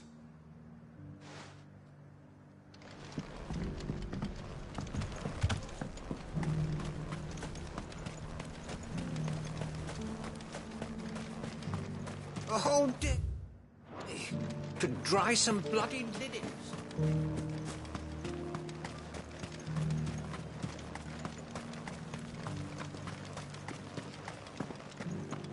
We already have a leader in the Dame. It's not only control of the garrison he wants, it's the whole of North... Excuse me, do you have a moment? I wondered if you'd mind sharing your thoughts on the Duke of Oriflamme. Well, he's made a lot of enemies coming in the way he did. I mean, look around us. You can see the state the realm's in. The traders might not like having the screws put on them, but if they volunteered a few more of their hard-earned gil before things got bad, maybe they wouldn't have to. I think the Duke's got a point when he says rebuilding the Empire's the best way of making sure we're all protected. And if that means people who don't know one end of a sword from another have to make way for those who do, well, that's just how it goes. Let's see what Philippe makes of all this.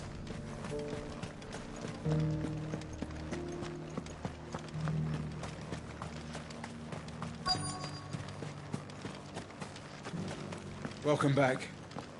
Wraiths give you any trouble? Better already. Captain, do you have a moment?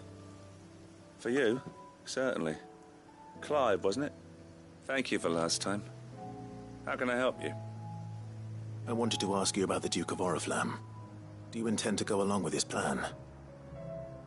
But to tell you the truth, I'm in two minds. It's my sworn duty as a captain of the Imperial Army to obey his orders. But I can't say I agree with him. Philippe, I remember you saying that you became a soldier to protect the people you loved. the Dame included. That's right. I did. Well, she doesn't agree with the Duke's orders either. She thinks they could tear Northreach apart.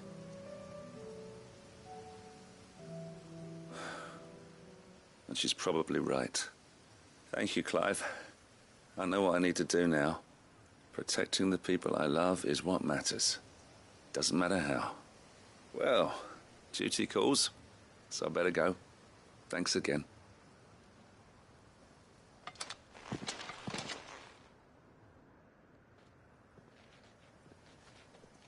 It seems Philippe wants to do the right thing at least. I expect Isabel will be pleased to hear that, if nothing else.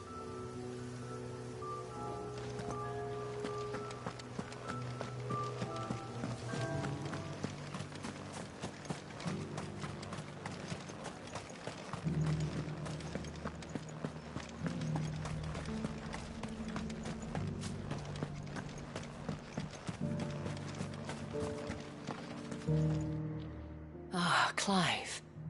How did you fare? Were you able to speak with the Duke? I was, but...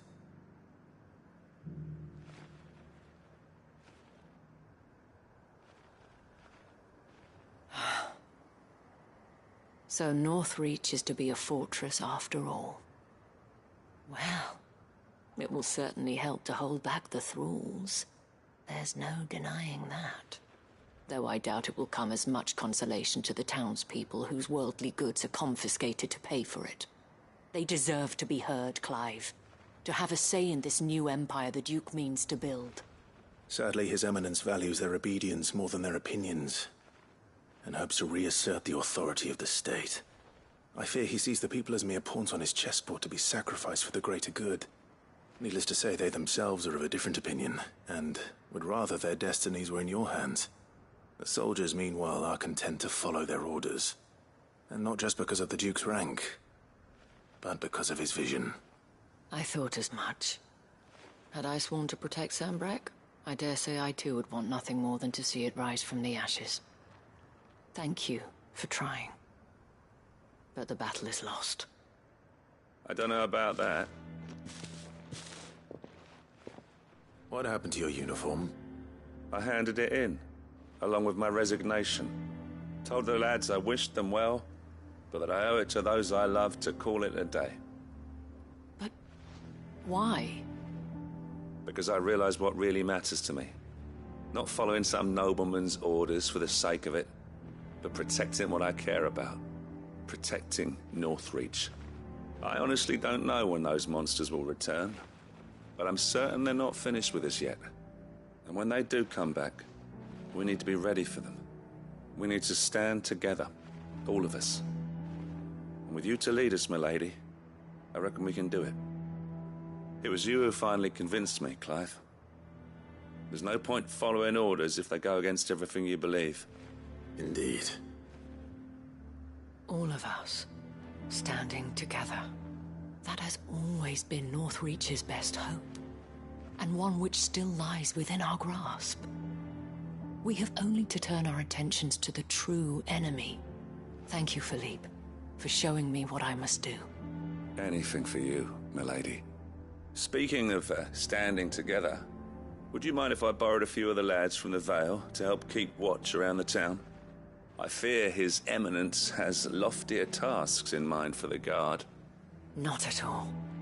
Be my guest. Wouldn't be the first time.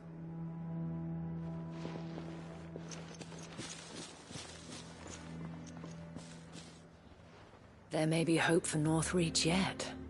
Especially with men like you and Philippe to champion our cause. I, for my part, shall continue to work upon the Duke, in the stubborn belief that I might still tempt him into joining hands. But I suspect I shall have to call upon your aid again. Until then, Clive. Until then?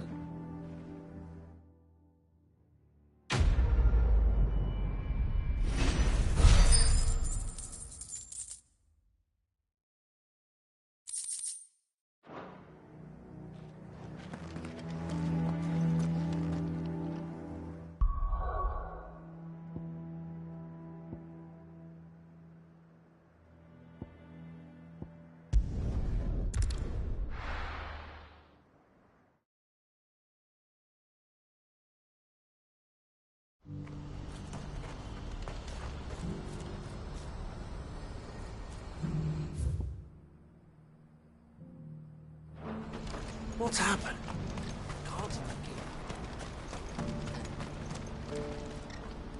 Ah, Clive. You'll be pleased to know that the negotiations are progressing well. That is good news. Yes. Our comrade in Randala has just sent word that the contract should be signed very soon. But I still have much and more to prepare. It's a huge undertaking moving this many bearers at once. You couldn't do me a quick favor, could you? What is it this time? More wild beasts? Nothing like that. I just need you to go over to the caravans and ask El how long we have until the bearers arrive. Find out exactly how much faster I need to get all these supplies moved. All right. I'll go and ask. Thanks, Clive. I owe you one.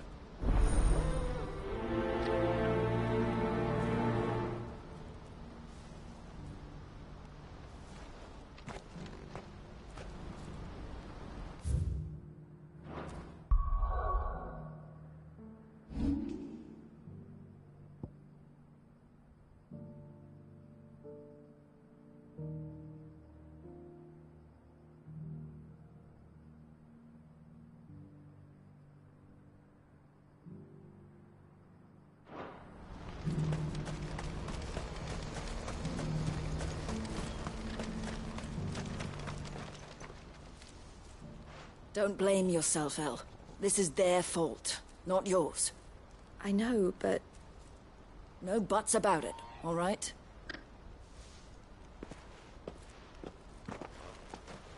Is something wrong? Vonnie came to give me a message from our intermediary. The talks with the Republican army have fallen through. They've reached an agreement with the Silver Peak Consortium instead. Though prices have fallen of late, we deliberately offered above the going rate to try and deter other bidders. But the Consortium offered double what we did, and the army jumped at the chance. You had no opportunity to make a counteroffer? None at all. And we were so close. El? What's happened? I saw Vonnie leaving. She didn't look happy. And with good reason.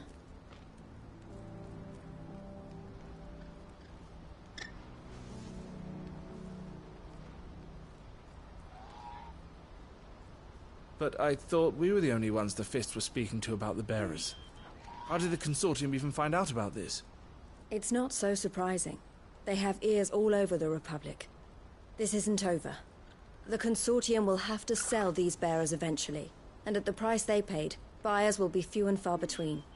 I'm going to Randalar myself. Alone? You sure that's wise? Are you offering to be my bodyguard? How kind. Meet me at the checkpoint near the capital gates. I'll send an owl ahead and request a meeting. You go to Cashlock, Theo, and get everything ready. We've waited far too long as it is. Even if I fail to free these bearers, there will be others. Someone needs to prepare the place and keep any prowling beasts at bay. Oh, and that's me, is it? Well, it looks like I'm following orders till she gets back from meeting the Silver Peak Consortium, who've been doing their best to undermine our scheme. She'll never join them after this, surely. No, she said it herself. She still has plans for Cashlock, even if this one falls through. She means to stay with us, then. I can't say I'm not happy to hear it, but... is this what she really wants? You have to trust her. You're right. It's what she wants now. And if Elle's off fighting for the cause, I should do my part too. So I bid you farewell and safe travels, my friend. I'll gather my men and leave for Cashlock. We'll make sure the place is well stocked and defended. You go to Randalar and see if you can stop my sister biting the Consortium's heads off. If she won't consider her prospects, someone has to. I'll do my best.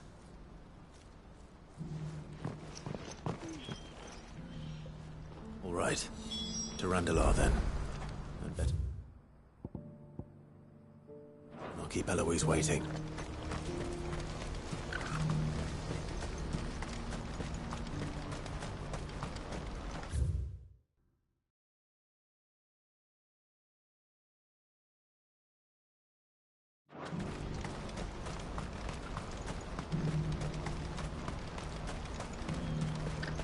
What I wouldn't give for a home. Looks like this is the end. When are they gonna let us through?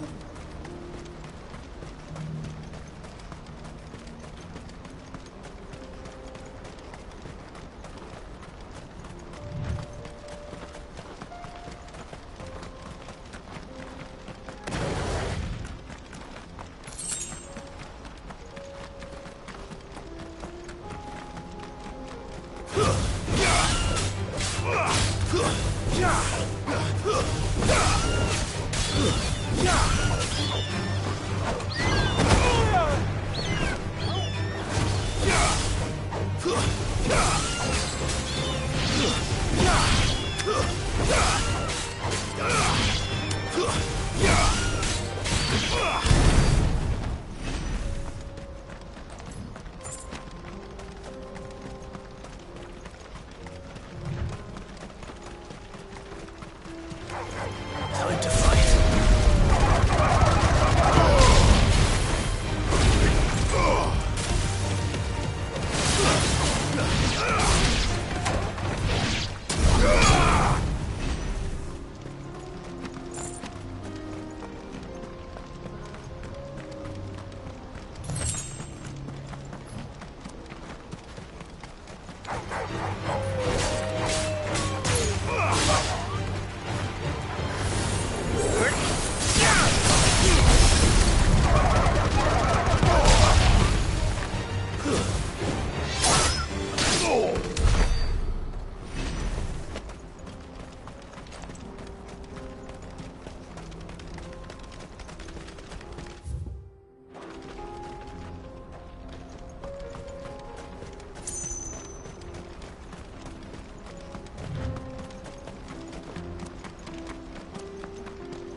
I hope I didn't keep you waiting.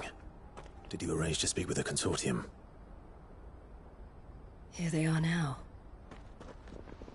You wish to consult with me? I did.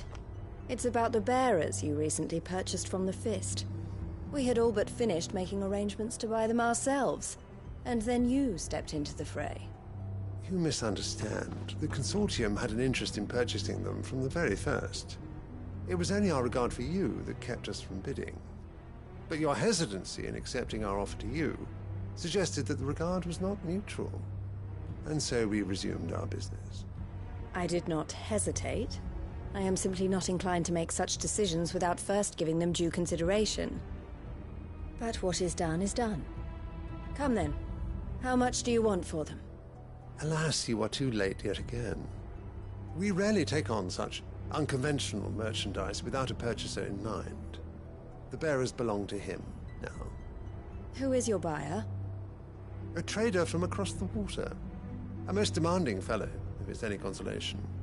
He insisted the bearers be fed, dressed, even given their own bunks for the voyage over. That's what you get when you deal with continental types. I wouldn't know. Oh yes, the culture on the continent is quite different to ours. They pay good money for bearers not fit for the knacker's yard, and treat them like kings. But as long as they pay... That does sound unusual. No matter then.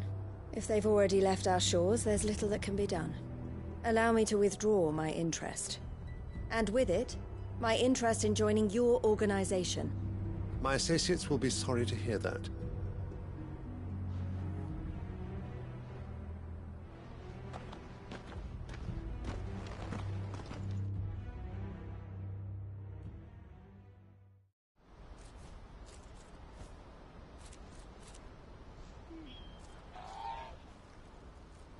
I'm sorry you weren't able to save them. As am I. But I only have myself to blame. He was right, you see. The Silver Peak Consortium did intend to buy those bearers before I did. Their representative hinted at a possible purchase when he came to recruit me. I feigned interest in joining them in the hope he might be encouraged to tell me more. And he did just that. As soon as he left, I sent my own offer to Randalar. So you never... No. I entertained the Consortium's proposal solely so I could learn more about those bearers. But I was a fool to think they wouldn't find out. I knew exactly who I was dealing with. You tried. I did. And if what he said was true, the bearers are to be well treated. Which is something, at least. But they deserved more. I wanted so badly to see them freed. Eloise! Eloise! Word from Cashlock. The village is under attack. A pack of beasts have come down from the mountains, and there's a dragon at its head. Theo and the others are trying to hold them off as best they can, but the odds are against them. They need help, and fast. Theo. I'll go on ahead. Thank you, Clive. I'll gather some men and join you there. Just make sure he's safe.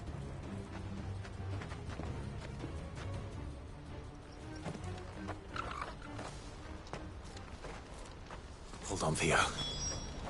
I'm coming.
Where's Theodore?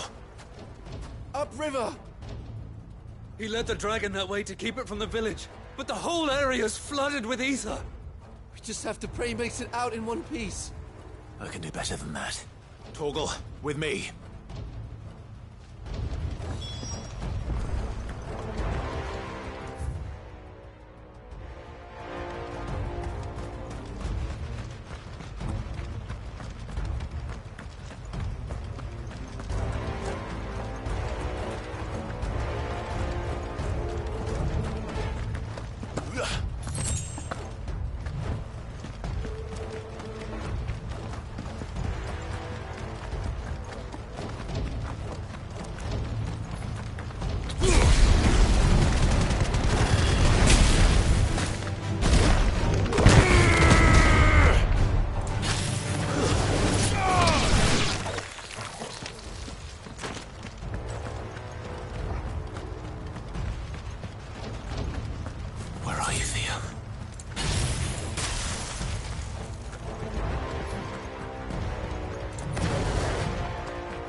Any more time.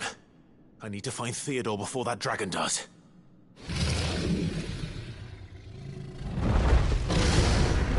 Looks like it's found me.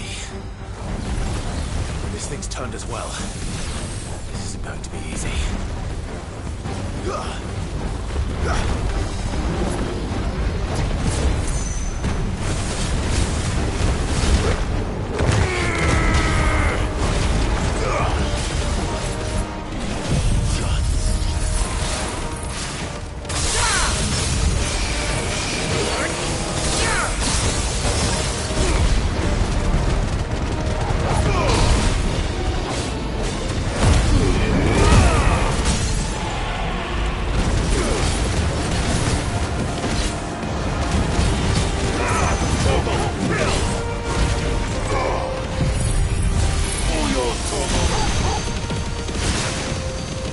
to me, boy!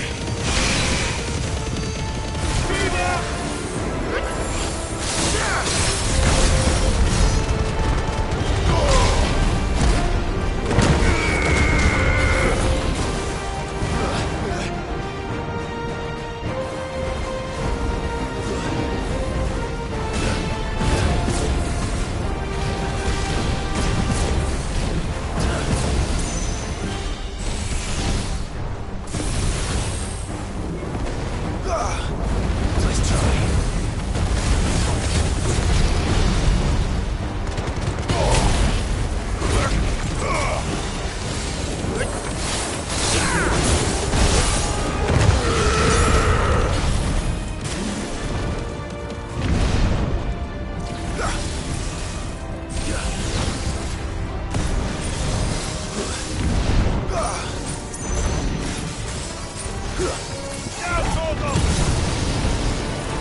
Theodore, you had me worried for...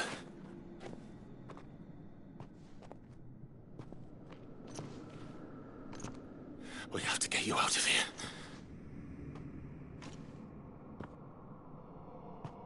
I think it might be a little too late for that.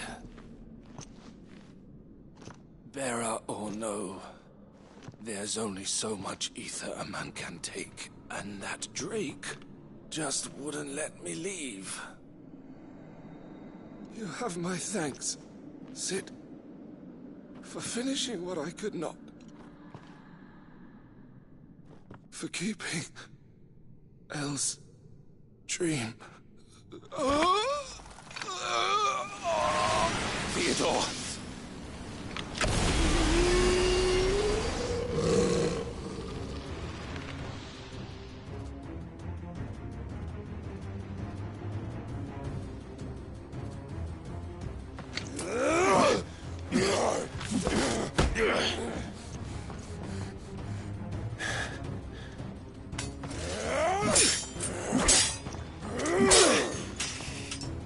Don't make me do this. Stop it, Theo! Stop! Stay back, Eloise! He's turned. And so will you!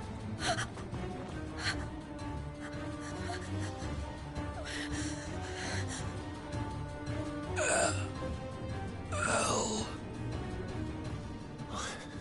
Theodore.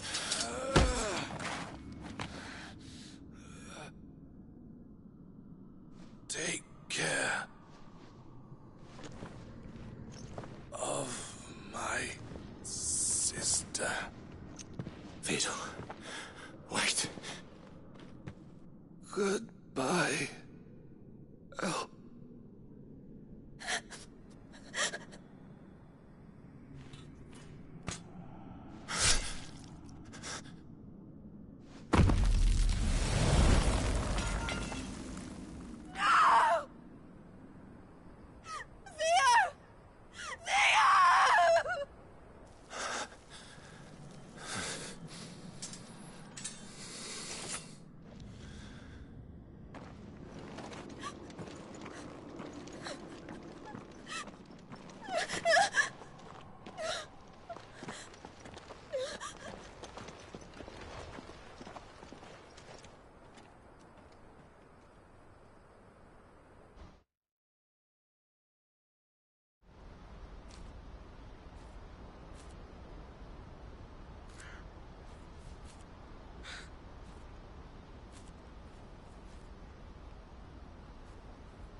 Thank you, Clive.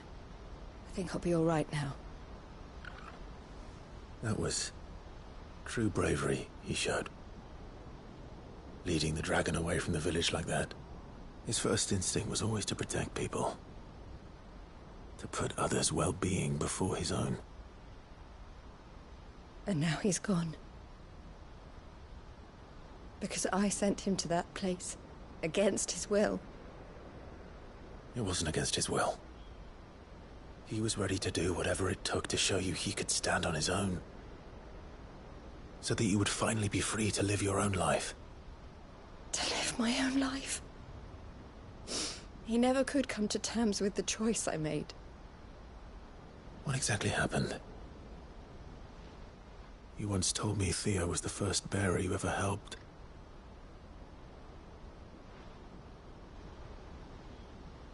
We grew up in Canva. We were born to one of the great trading houses. And I was chosen to inherit the family business. I had my father's head for figures, you see. Theo did not. While I studied the art of commerce, he played at soldiers instead. A late bloomer. In more ways than one. For unlike most bearers, it wasn't until his 15th summer that his powers awakened. My parents tried to drive him out of the house and into the care of the constables. But before they could, I took him into mine. Theo told me something else. He clearly admired your devotion to the cause of freeing others like him from slavery. But he said you deserved a better life than this. He wanted to free you from what he called your bonds, just as you freed him from his.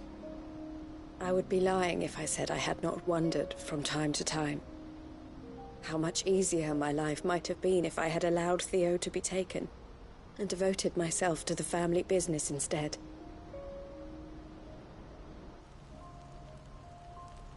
But I have never regretted the decision I made. Being with my brother meant more to me than tradition or reputation. I only had to look at him to remind myself of that night and the choice I made and the fact that I would make the same choice again in a heartbeat.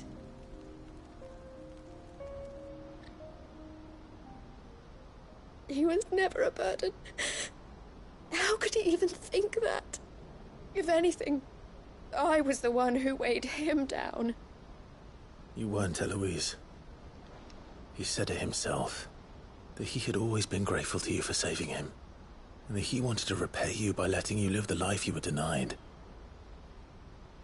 Neither you nor Theo weighed each other down. You loved one another. You did whatever was necessary to continue living your lives together, and you always would have. You're right. All I ever wanted, all I ever did, it was so we could be together. Oh, Theo, why did you have to...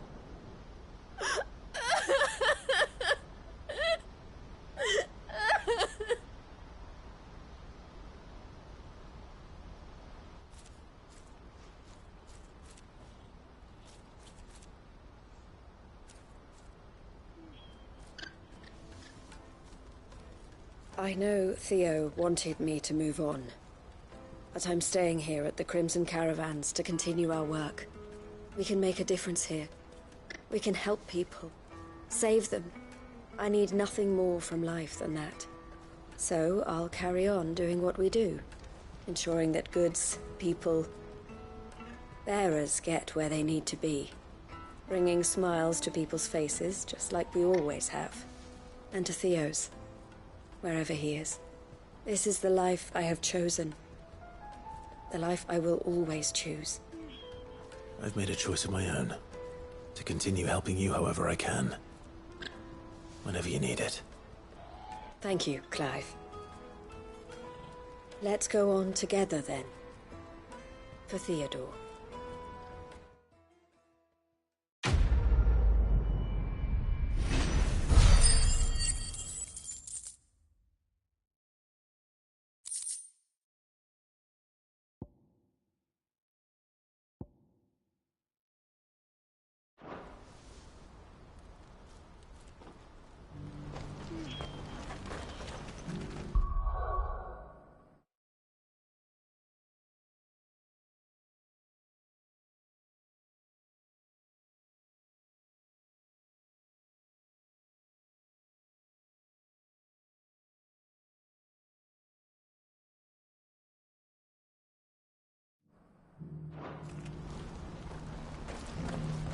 Eloise isn't the type to give up. Maybe not. What's happened?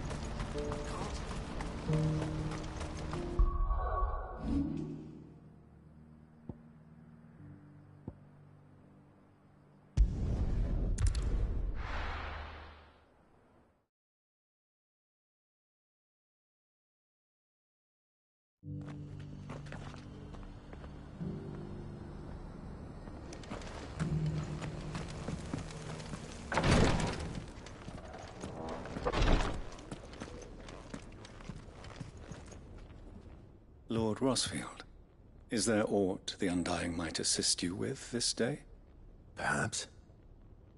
My brother said that your order was helping him with his quest to uncover Ultima's origins. Have you learned anything of note since last we spoke? Little and less, I regret to report. I see. Be assured, however, that we will not rest until the truth is known. Even now, our archaeologians scour ruins in every corner of the realm for traces of Ultima's touch.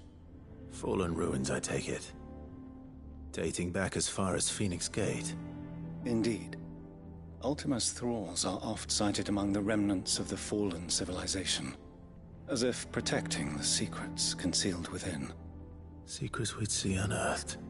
Should our methods be of interest, my lord, mayhap it would please you to observe some of our number at work. Would that be possible? Of course. A survey is being conducted not far from here. Perchance you are familiar with Kretov, a small hamlet built around a fallen airship. I was due to visit my colleagues there to collect their preliminary findings, but if you would consent to do so in my stead, I'm sure that they would be honored to relate any discoveries they have made to you directly. All right. I'll go and meet with them. They will be most gratified, I am sure. Might I suggest you take the road through Titan's Wake? It will lead you straight to the village after but a short walk. Thank you. I will. I wish you a safe journey, my lord. May the Firebird's flames burn ever in your heart.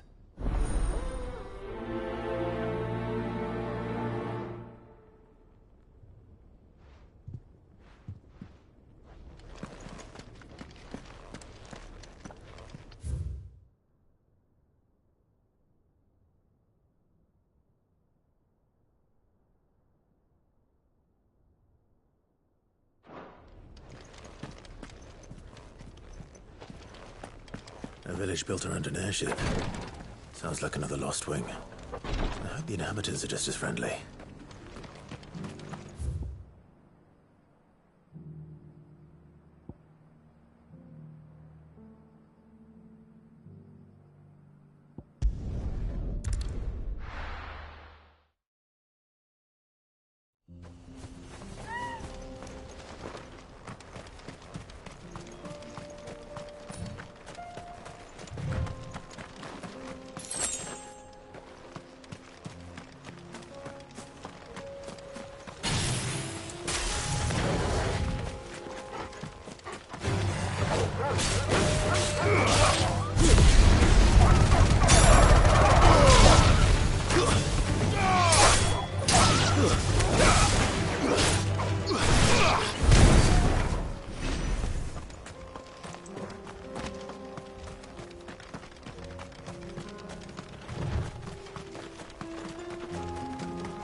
Good girl.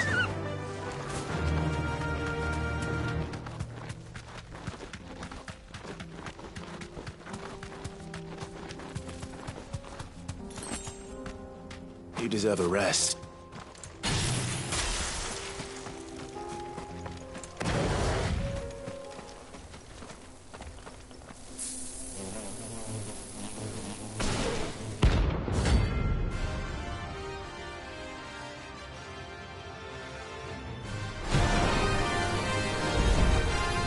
They don't look happy.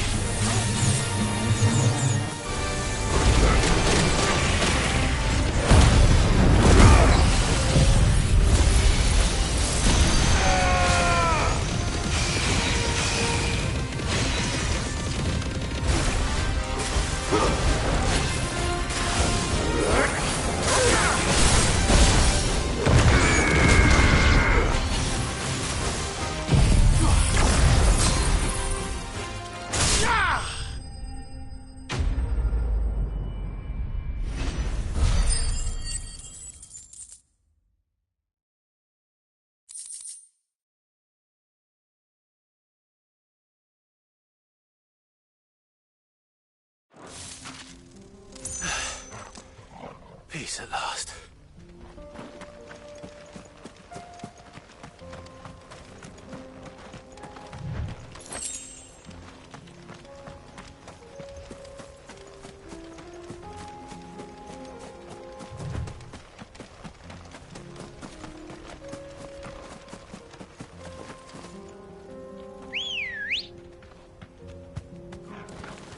Come on.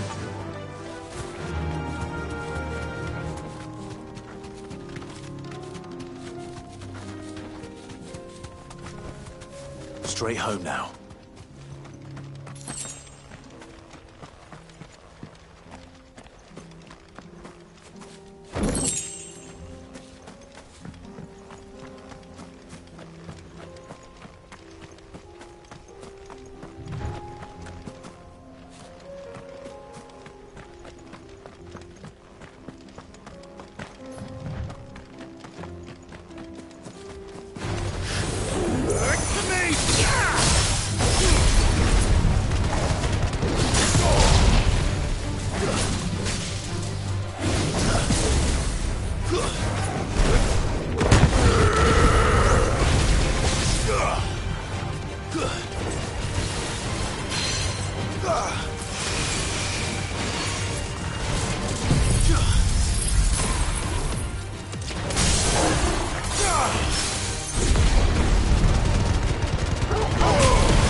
needed that.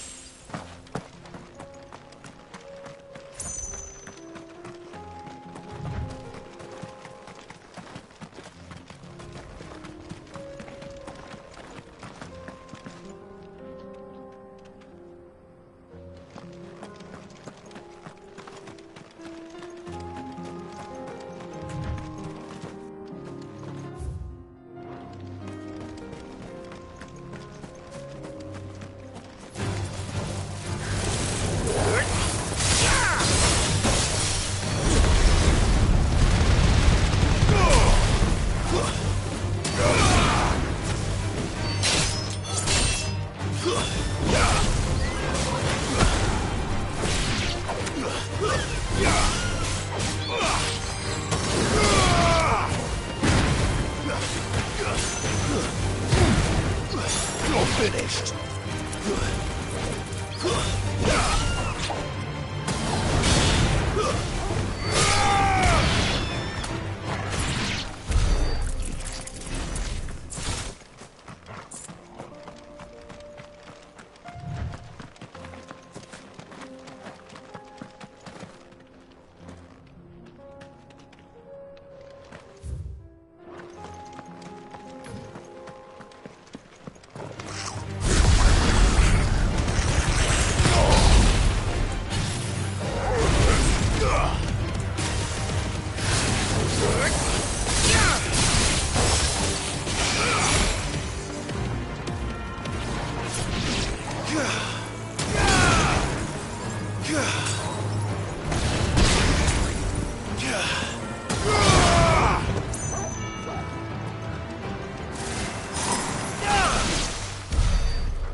Oh no.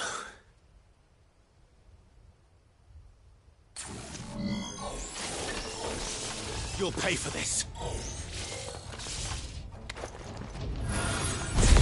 May still be survivors.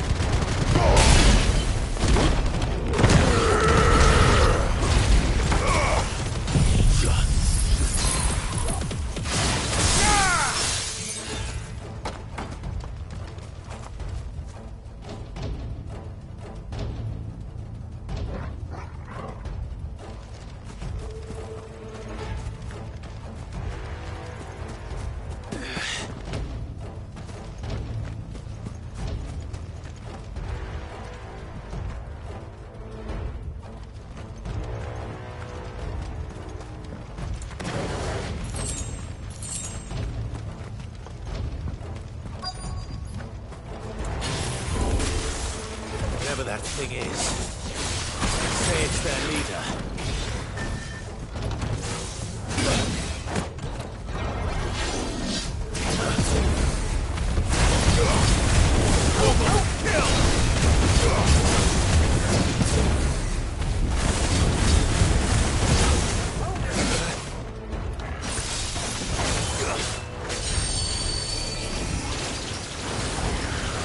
Too slow. Nice try. Nice try.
Should have stayed in the past.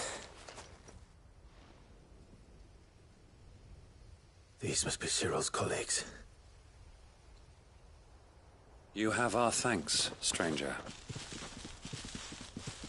Who are you? Ah, forgive me, my lord. I did not recognize you. You are Lord Rosfield, are you not?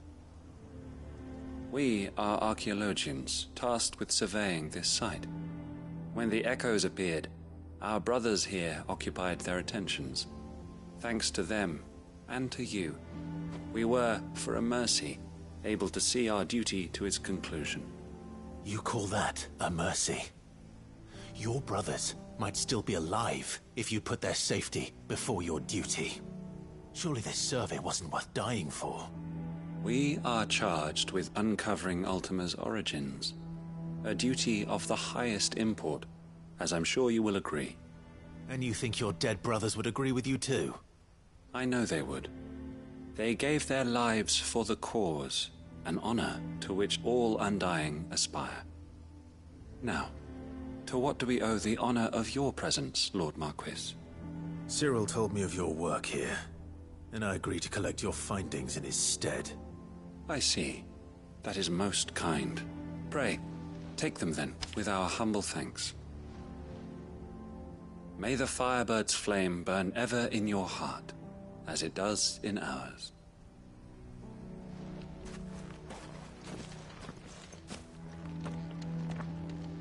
It's one thing to lay down your life for another, but for a survey... I suppose I'd better get this back to Cyril.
Ah, you are returned, my lord. I collected your colleagues' preliminary findings. Here, take them.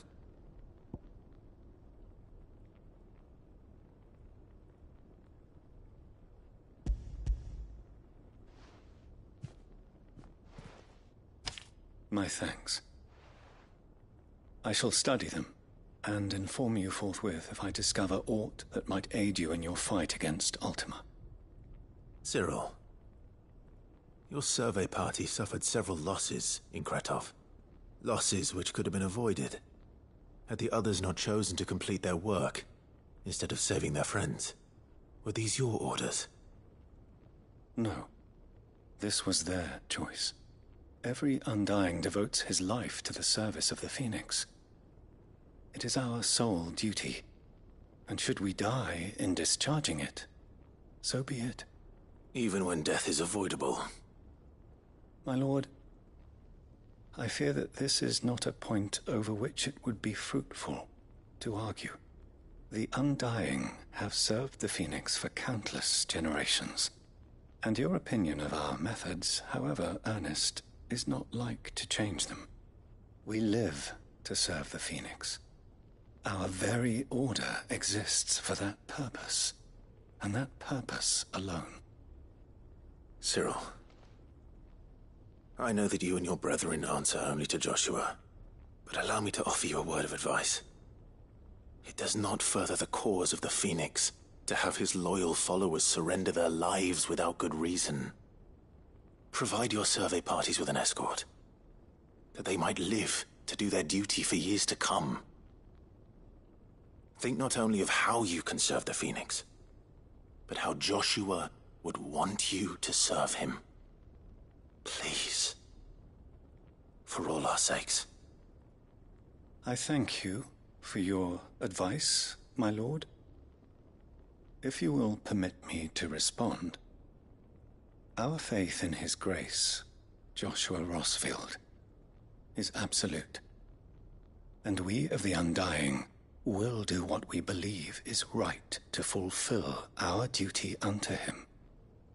As first shield to the Phoenix, I am sure you understand what it means to do one's duty. I do. Then we are of the same mind. And it is my hope that we may continue to do our duty together.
Everything's back the way it was.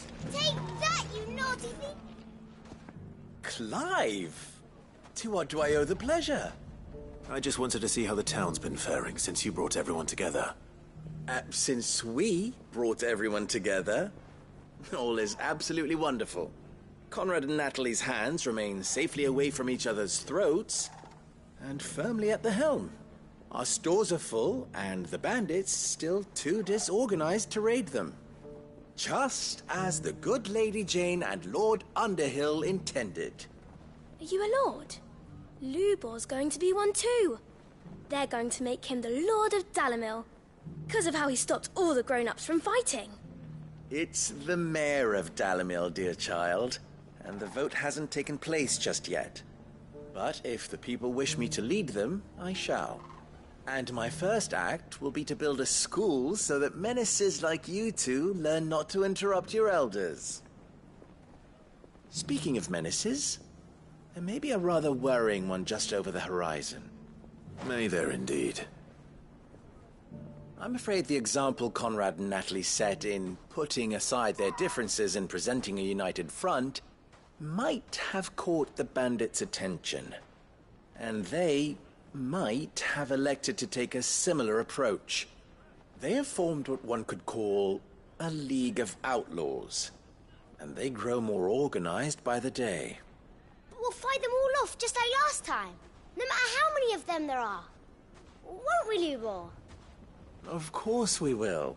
If we continue to work together, we can overcome any challenge we choose to face. The longer we avoid facing this one, the more difficult it will be, until the only way to overcome it might be to run for the hills. Our best hope is to nip these efforts at organization in the bud, by finding those ne'er-do-wells who have yet to join the cause, and ensuring that they never do. Perhaps a certain Lord Underhill might be willing to lend us his aid once more? How could I refuse? Thank you, my lord. Victor will fill you in on the particulars. I have him stationed by the desert gate, receiving and collating reports from my scouts. Such an amenable soul. He reminds me of you. I'll go and speak with him.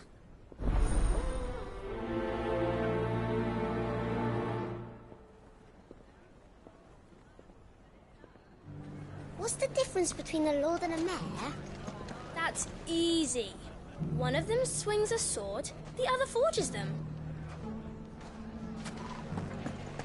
A League of Outlaws. Sounds like we have some competition.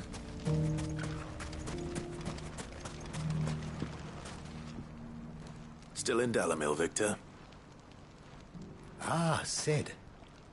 I thought you'd have returned to Cosnes by now. I did. Then I came back. I've developed something of a fondness for the place.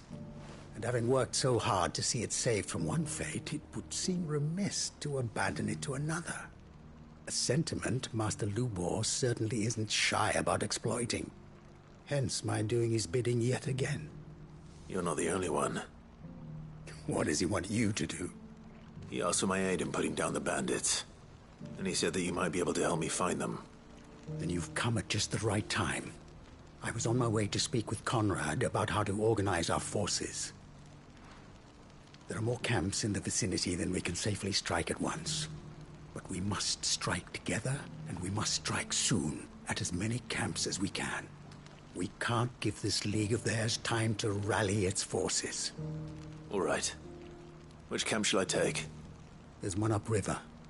Just out there, across the dunes. Leave it with me.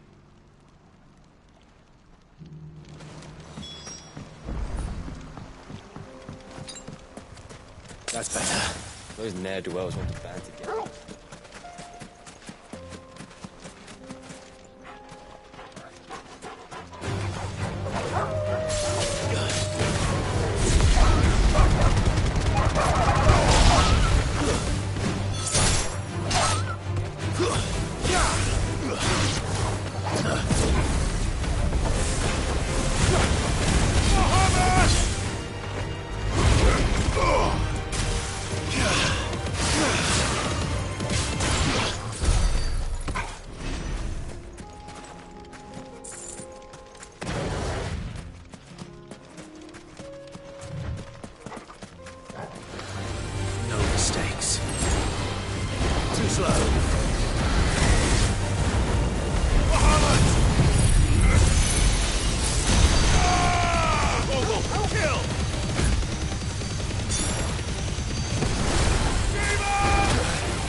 That must be the camp Victor mentioned. Come on then, Toggle. That's him! The one who killed Nock! Fingers! Take his head off!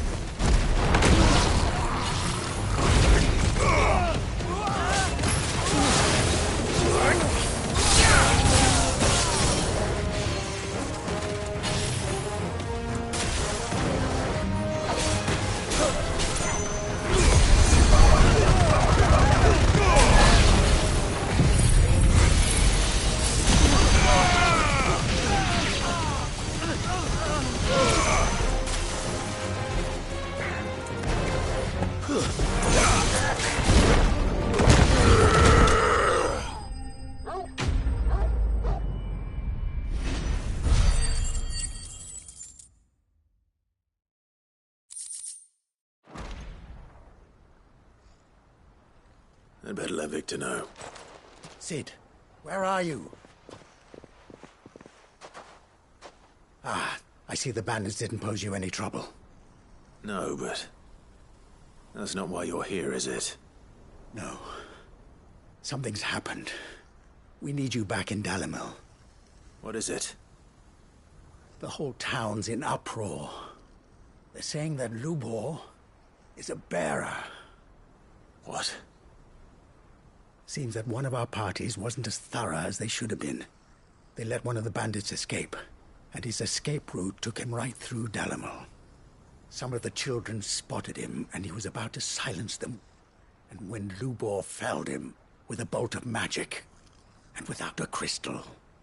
But that's not possible. It is, if he's a bearer and has been hiding it all these years, which is what people are saying. If he has, well, I wouldn't blame him. No man is branded by choice. Still, all those people see is a man who's lied to them all his life. One who was made a leader of himself when the world believed he should have been a slave. Fuck. I don't know where we go from here, but I know one thing. Lubor needs all the friends he can get right now. You're right.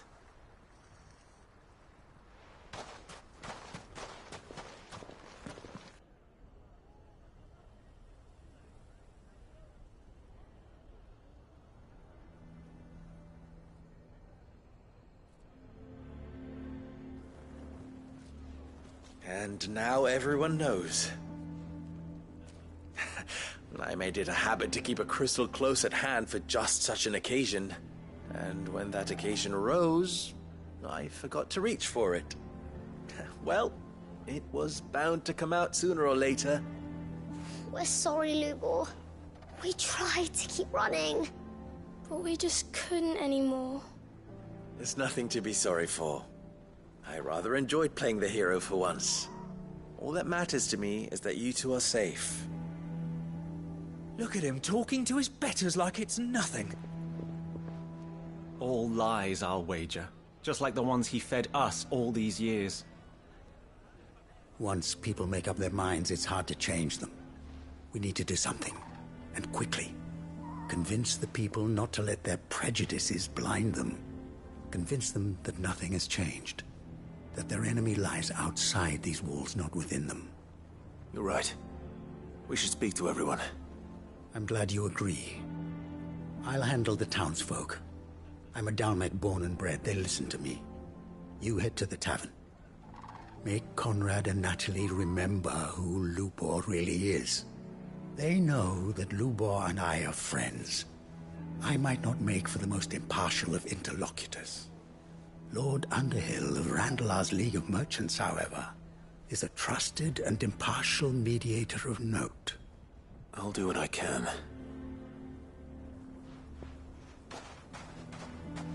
Lubor, stay here with the children. I can't promise anything, but we'll try. And that is all I can ask of you.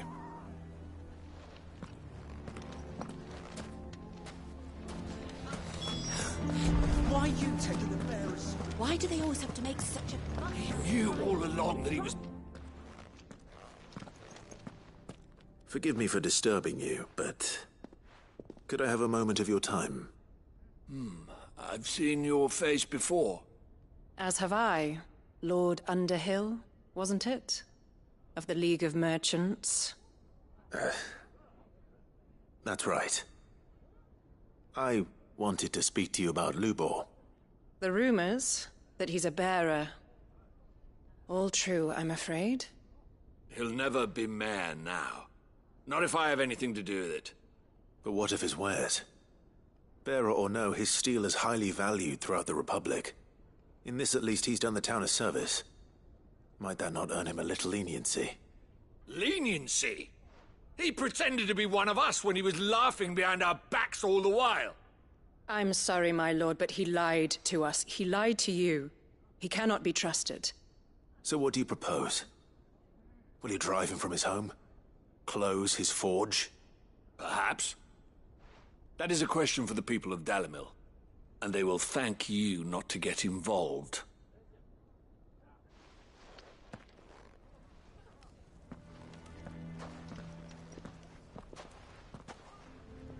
The townsfolk have made their minds up. There was nothing I could do. Nor I. Conrad and Natalie refused to consider anything but their own wounded pride. You never know. Once their anger is cooled, they might see things differently. For now, we should report back to Lubor.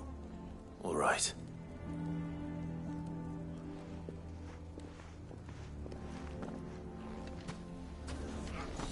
Why the hell would Victor take the bearer's side?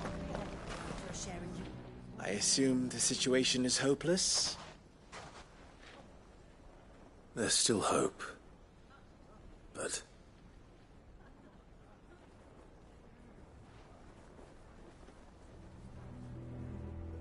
But perhaps not in this lifetime, I think it's fair to say.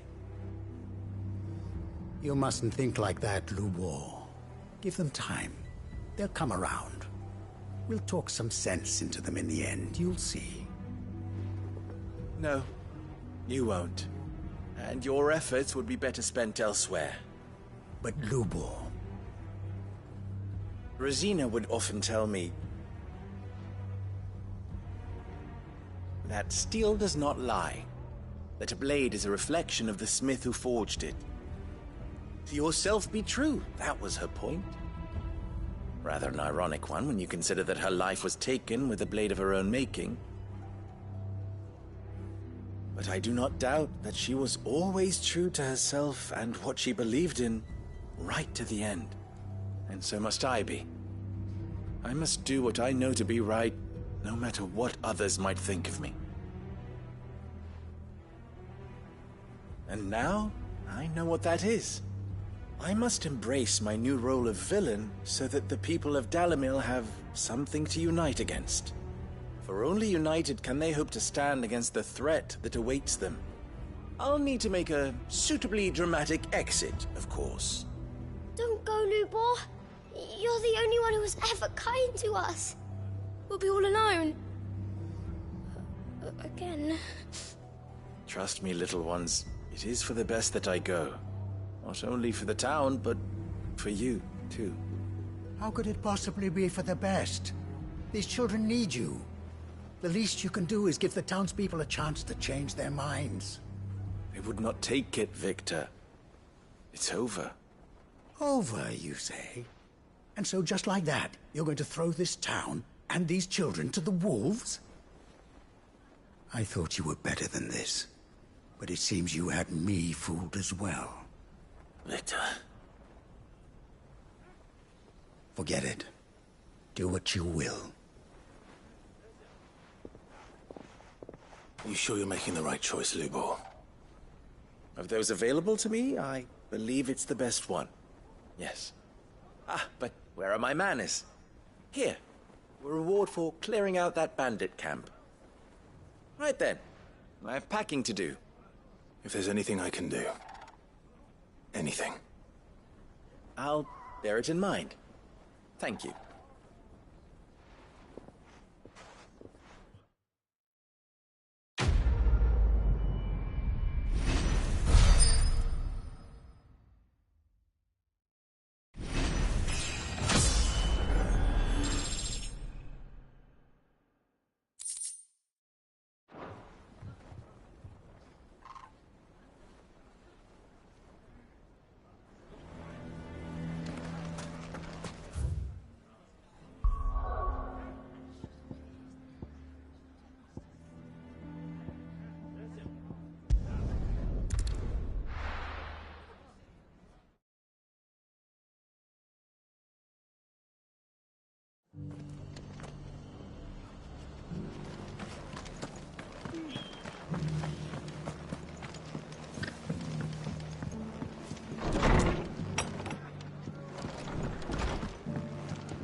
Clive, I was just about to send for you. I'd like you to take something to Sir Wade up in Eastpool. Seeds for planting. Thought it was about time they started growing their own food. I'll keep providing them with whatever they need in the meantime, of course. But if Eastpool's going to survive, it's got to be able to fend for itself. As have those poor bearers. They've lived their whole lives in servitude, but now they're their own masters. Small wonder they ain't got the foggiest how to provide for themselves. So it's up to us to teach them. And if you're wondering why you, well, the wagoneers taking supplies up that way have been coming back with more and more reports of Akashic around the village of late. Sir Wade's putting a brave face on it, but I think even he's starting to worry. And if he's likely to share those concerns with anyone, it's you. All right. Thanks. Wouldn't ask if I didn't have to. There. That should be enough to keep them in Gazal Greens for a few years at least. Gazal Greens? Not the most mouth-watering crop, I'll admit. But they're hardy, they grow fast, and they fill a hole. Better that than something that'll wither away at first frost. And chocobos love 'em too, which is no small thing. When I say all of us need to pull together to get Eastpool back on its feet, I mean all of us. They ain't exactly succulent, but cook 'em right, and they're just about bearable. I'll take your word for it. Anyway, Sir Wade'll know what to do with them. And if he don't, well, I'll go up there and show him myself. I'm sure you will.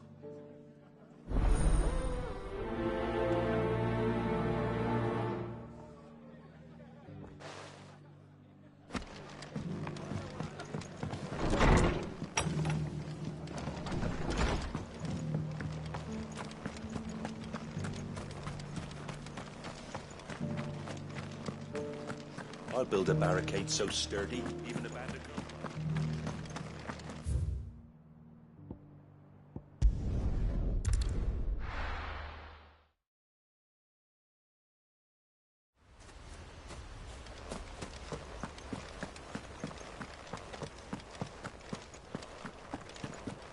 I heard the Guardian saying you're supposed to...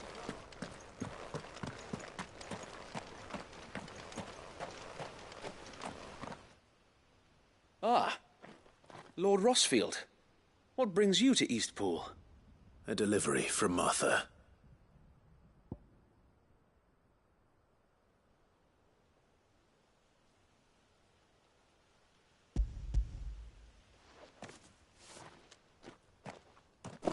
These are Gazal green seeds. Martha's keen to cut the apron strings, then, is she? I jest, of course. You see, I had thought we might be able to revive the old wheat fields, but they'd long since gone to seed, only without the seeds. Martha was hoping he might be able to show the bearers how to plant and tend these, so that they'll be able to fend for themselves. That's not a bad idea. These bearers had only recently escaped their bonds before we brought them here. They know little of freedom, of providing for themselves and their loved ones. Unless we teach them how to live like free men, I fear that all we have achieved in bringing them here is to exchange one master for another. Not that myself and the Guardians have been the best example to them so far, subsisting almost entirely on Martha's charity as we do. It's about time we all started to provide for ourselves, bearers and Guardians alike. Unfortunately, we've been a little too busy of late to focus on much besides bolstering our defenses. There have been alarming reports of... The Horde is closing in. They're coming, Sir Wade, all of them. Damn it all, I thought we'd have more time. Gather the men in the square. Send to the rest for reinforcements. Yes, Sir Wade. The Horde. A Kashek, a veritable legion of them. They've been seen prowling around the northern reaches for a while now. We don't have the numbers to hold back a swarm that size. I had hoped to build a perimeter wall so that myself and the Guardians might be able to defend the village, but... Now you're out of time. Precisely. If reinforcements from the rest arrive before they do, we may just scrape through, but I fear that's rather an enormous if. What if you could call on reinforcements from Eastpool? You mean the bearers? We brought them here so they might live, not die, fighting for their lives. So wait. You said you lack men to defend the village. Are the bearers not men? Do they not wish to see Eastpool saved? Though they may not be trained soldiers like your Guardians. What help they are able to offer could still prove the difference between victory and defeat. You're right, my lord. I will appeal to them.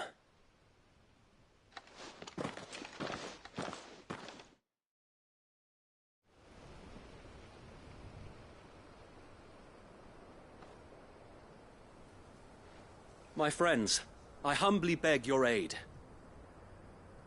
We Guardians are few and our enemies many. But I swear we can defeat them with you at our side. You would send us to the slaughter. To serve as bait for those fiends so that you and your men might be spared.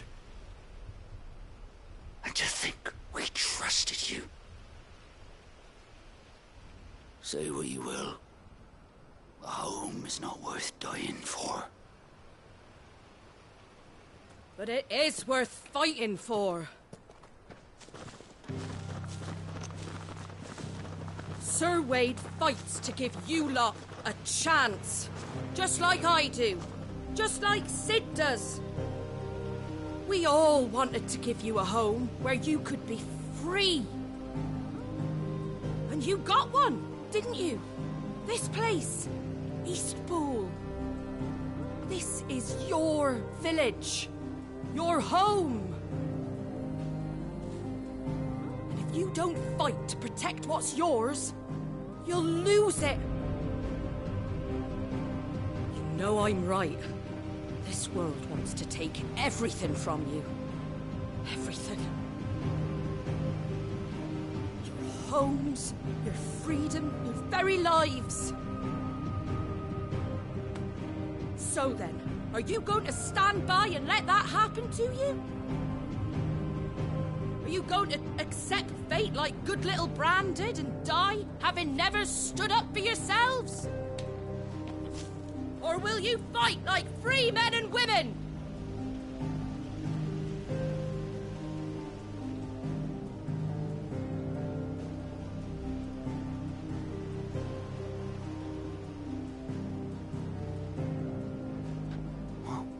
What are you doing? All right. Give me a sword. I never dreamt I'd have a home of my own. And now that I have, I don't want to lose it. I will protect what's mine, or die trying. We all will. Free men and women, fighting together.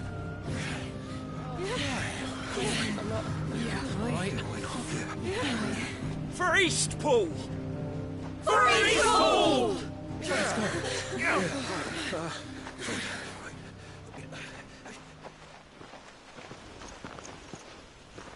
Thank you, Martha.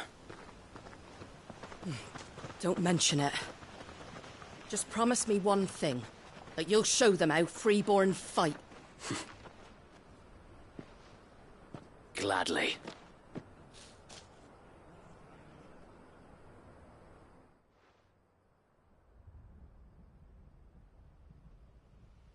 Well, if it was numbers you were lacking, you certainly won't be now. Thanks to you. Me? Oh, I just love the sound of my own voice. Lord Rossfield, my lady, we're ready. So what's the plan of action? We'll divide our forces into several small detachments, each made up of guardians, bearers, and guards from the rest. These will position themselves at strategic points around the village. Upon engaging with the Akashic, each detachment will keep the creatures occupied as best they can, steadily retreating all the while. You're going to lure them into the village? I am. We will have neither the time nor the resources to treat the wounded, so injuries must be avoided at all costs. Instead, we will focus purely on defense at first. By coordinating our withdrawal through the use of messengers drawn from among the bearers, we will aim to have the swarm converge at a point of our choosing. With luck, that point will be the village square, the perfect place for our most able warriors to surround them and fall upon them, and for you and I to finish them off. A sound plan, but one that'll require a leader with a cool head and strong nerves to coordinate the retreat. I'd say you have both in abundance, Sir Wade, but you'll be needed. Please, leave the last of the fighting to me. Ha! And let you have all the glory. Sir Wade! They're here! Then you know what you must do. We work together, everyone playing their part, each shielding the other that no man might fall, that Eastpool might live on. For Rosaria! For Rosaria! We've no time to argue, my lord. I'll do as you ask. And I will do as you ask.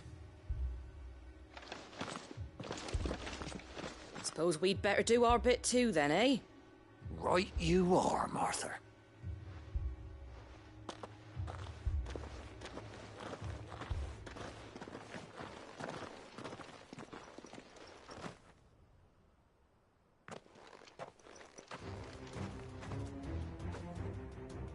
The calm before the storm.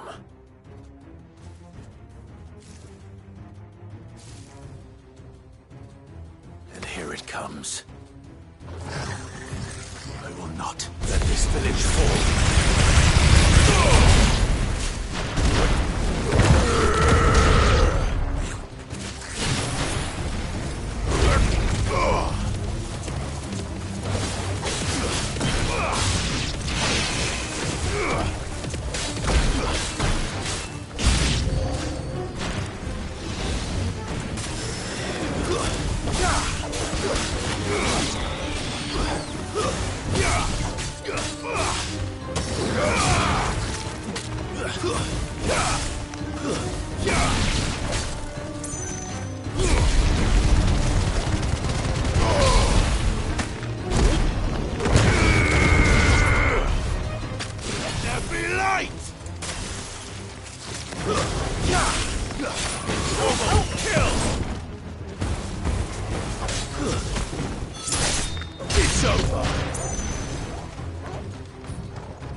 Looks like that's the last of them.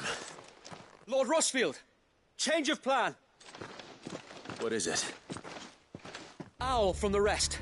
An Akashic curl's been sighted on Rhiannon's ride and is headed in their direction. Well, the better half of her guard is here. So wait, how many Akashic remain in Eastpool? Hard to say. My men are still facing some resistance, but I think the worst is behind us. I could order a detachment or two to fall back and... No. Let them finish the job. You stay here too, Sir Wade. Your men need you. I'll go after the Curl. Join me only when Eastpool is won. If you're sure, my lord. May the Founder protect you.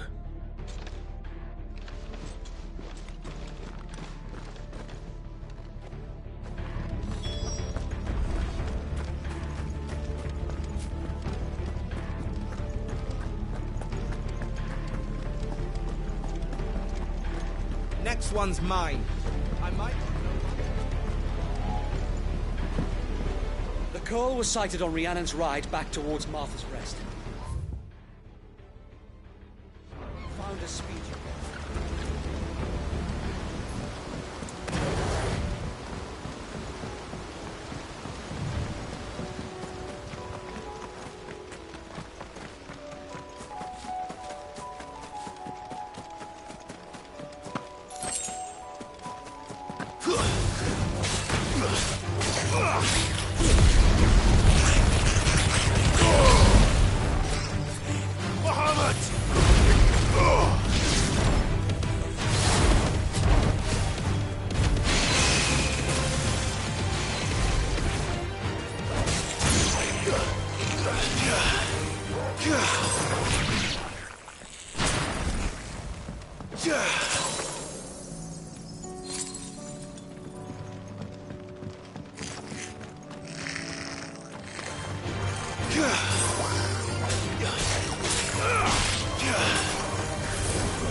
With me, Torgal.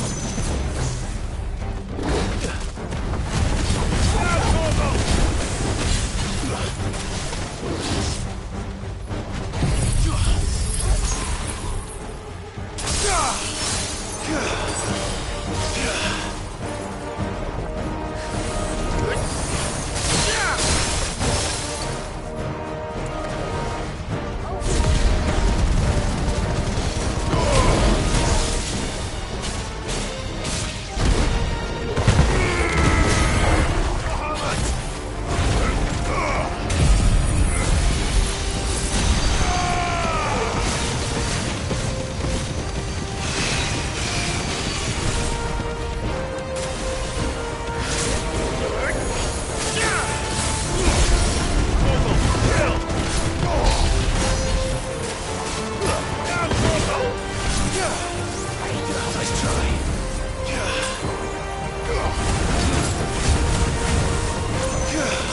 All right.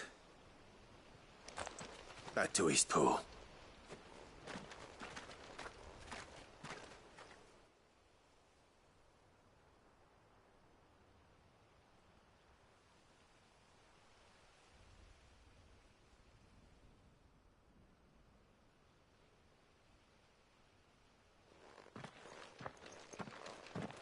Lord Rossfield, the Curl, is it? It's dead. Thank the Founder for that. And for you, my lord. We were able to eradicate the rest of the Horde. I have guardians posted around the village to keep watch for further attacks, but all seems quiet for now. I hesitate to say it, but I think it might be over. I think it might.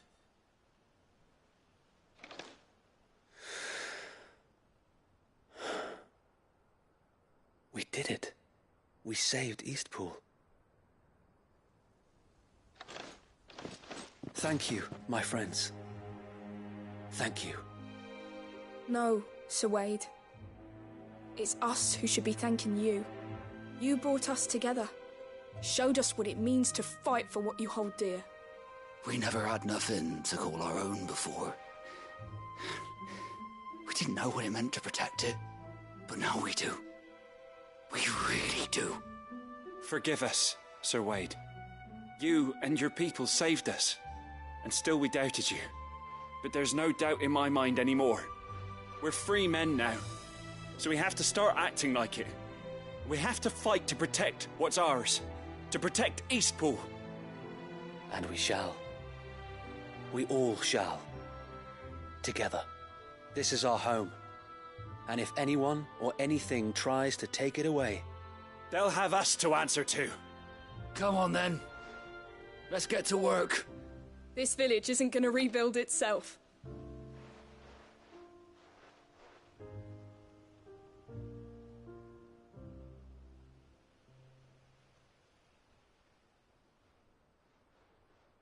They're not slaves anymore. No. They're Rosarians. Your father took pity on the bearer's plight, and I believe if he was still with us today, this is what he would have wanted. I believe you might be right. I shall remain here, my lord, and do what I can to help rebuild the village. After all, this is my home now too, and I could hardly call myself an Eastpoolian if I didn't pull my weight. I think you'll find it's Eastpudlian, Sir Wade. But you should be proud all the same. I'll have to pull my weight too. Can't have the rest getting outclassed. Speaking of which, I ought to be getting back. Can we continue to count on your support, Martha? Of course, and I'll be counting on yours too. Us Rosarians have got to stick together, haven't we? Indeed we have. And Clive, come by the Golden Stables when you get the chance. I ain't paid you for delivering them seeds yet. All right. I will.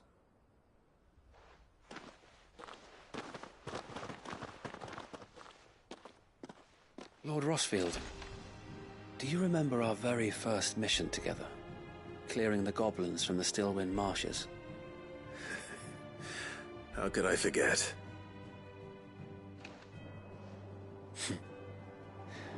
There's one sight that I shall never forget. You, facing off against that giant Morble. Not a trace of fear on your face. Since that day, there have been more than a few times when I felt like giving up. When the odds seemed so stacked in the enemy's favor, I thought I may as well just lay down my sword and surrender. But every time, I would think back to the look in your eyes that day and remember what it means to be a shield. Know that whatever trials Eastpool may face, I shall never lose courage. Thanks to you. So Wade, you have always been a true shield. I know that Eastpool, and indeed all of Rosaria, will be safe in your hands. Thank you, my lord. I know the rest of the world will be safe in yours. I'll do my best.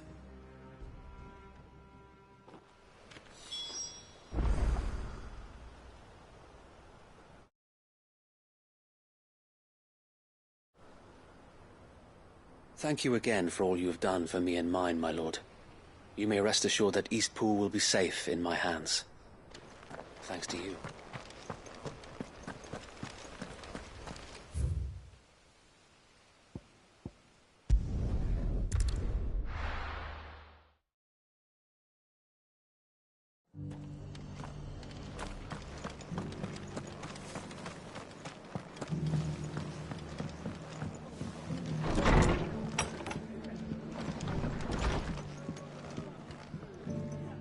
The hero returns. It's lucky you came by when you did, eh? Not only did my seeds get delivered, but you went and saved Eastpool and all. I just did what I could. And it's only right that you get rewarded for it. Take it before I change my mind. Thank you, Martha. So, Eastpool's finally back on its feet again. And a home to free bearers. Who'd have thought we'd see the day, eh? Well, it was your idea. I know that, but I never stopped to think what it would mean. Bearers in charge of themselves, thinking for themselves, working for themselves. Like your hideaway, but not even hidden away. Though I suppose the rest ain't much different nowadays. You know, bearers living free like that reminds me of when I first met Sid. Loath as I am to recall that particular day. I take it you didn't always see eye to eye. What happened? Well, if you really want to know, I started doing what I do long before I met Sid. In fact, that's how I met him. Or at least how he came to meet me. He showed up at the stables one day, asking questions about who'd been buying up bearers.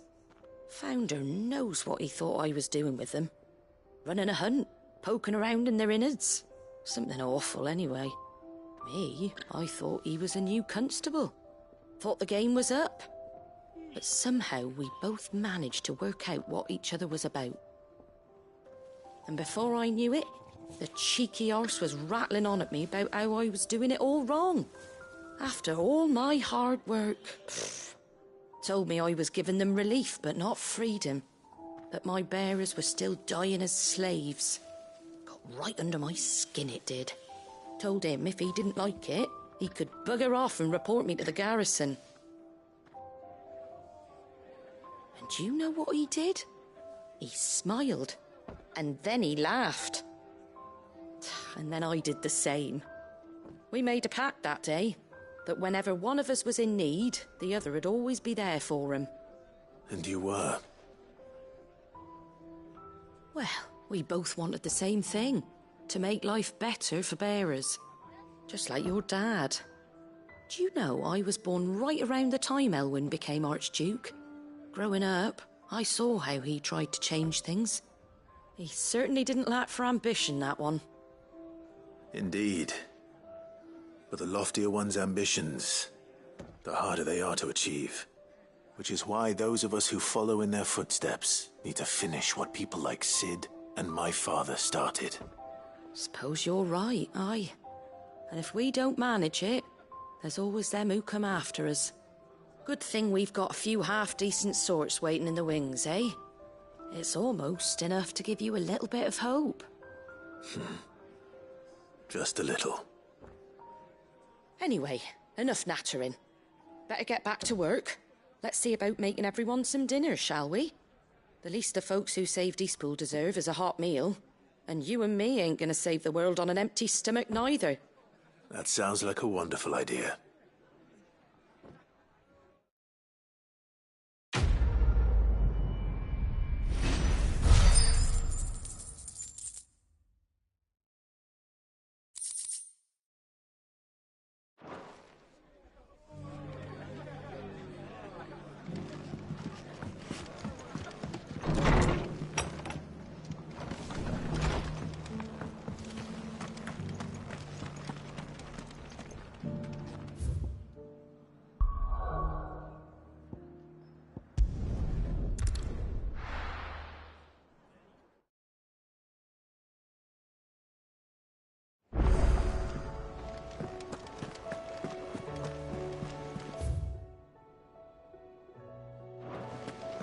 covered in nicks and lumps, the lot.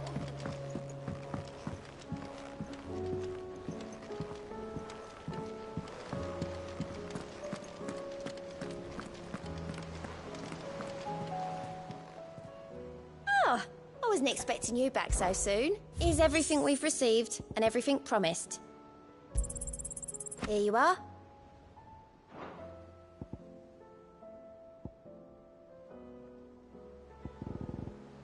Best of luck out there, Sid.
With Canva in the hands of Akashic.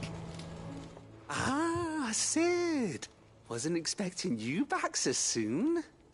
So, is it good news or bad?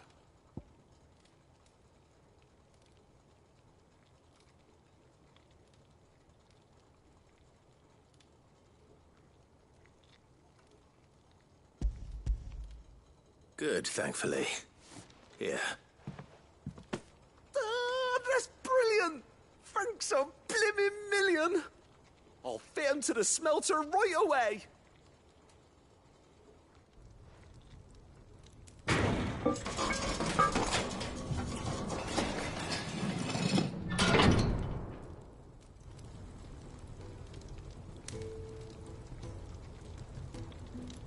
May I present to you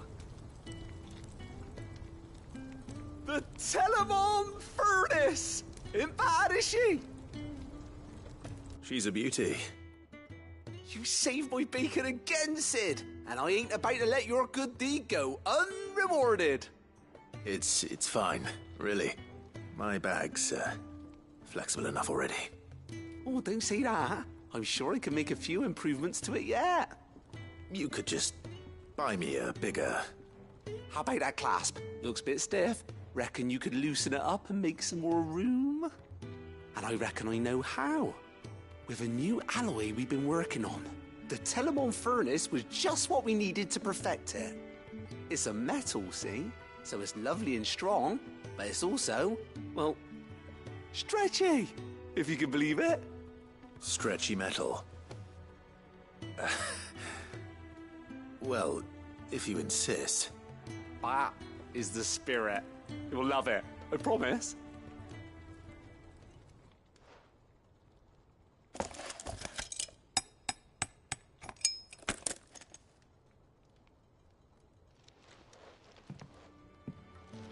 So, what do you reckon? It's actually quite ingenious. Thank you, Owain. Shh, don't mention it. You earned it. And I wanted to get some practice in using that metal anyway. Reckon we'll have all kinds of uses for it around the hideaway. Can't think of any right now, but that's our job, innit? Dreaming up new ways to make life easier around here. Maybe even out there, too. One day, the whole world's gonna know about the inventions you've helped us put together. That bag of yours will be the first of many. You mark my words. They'll hardly believe their eyes, I'm sure.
You've seen more of the world these past 5 years than most do in a lifetime.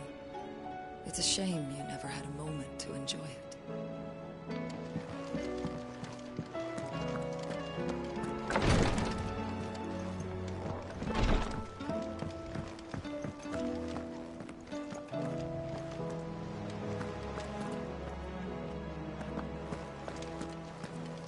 How do you split the sea, you reckon?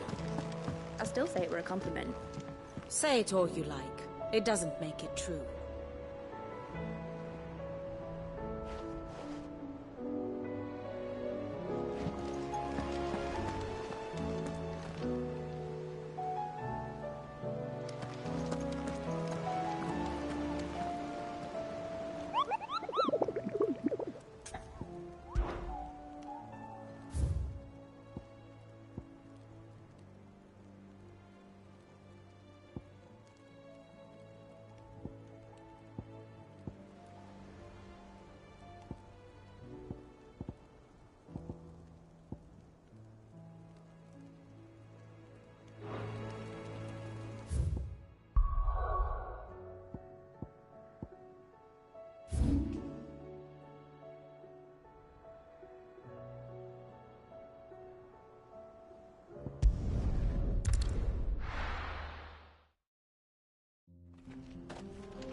I needed that.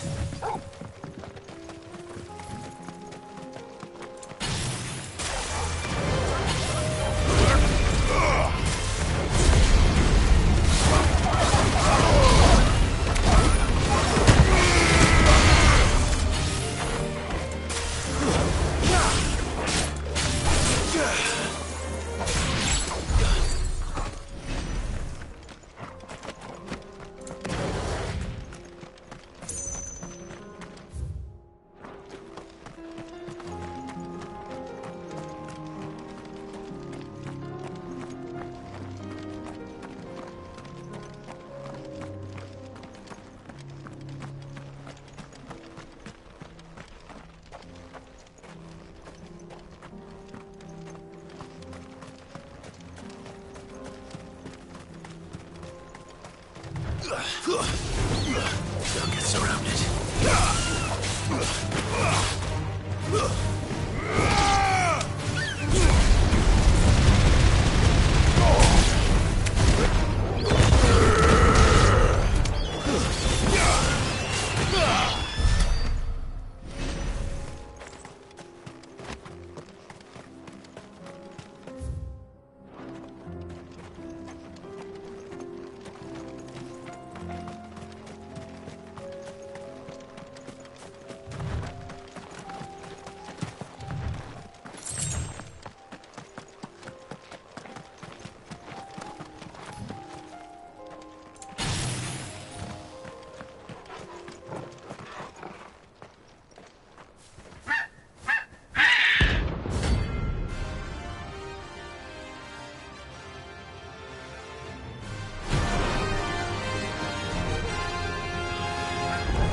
I've ever seen.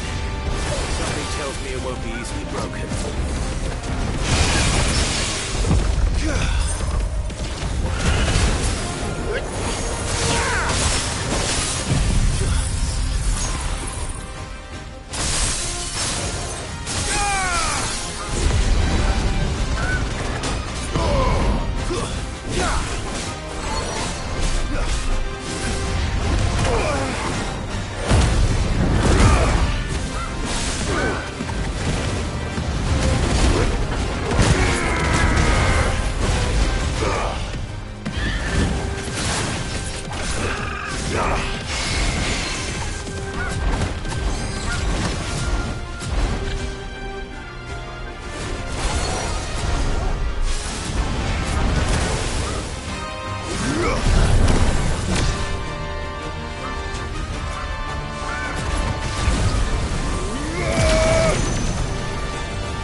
Poor beast.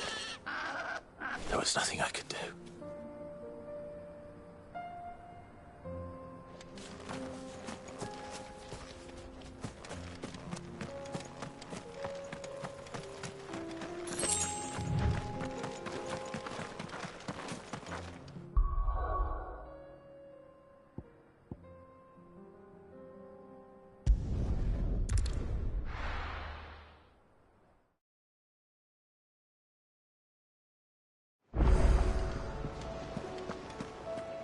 Karen says she'll provide what she can for our voyage to Ash, and has even agreed to forgo payment.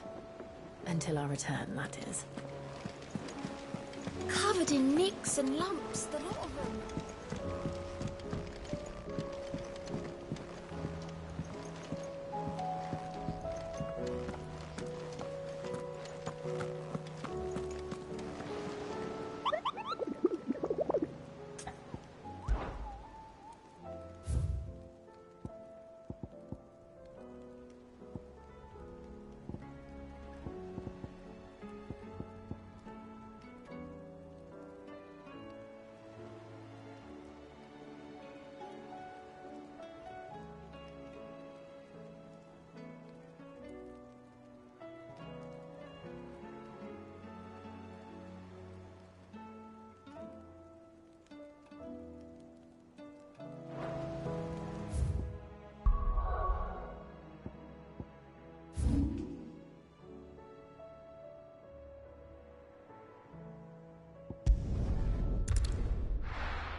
Dark Nationals again.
time.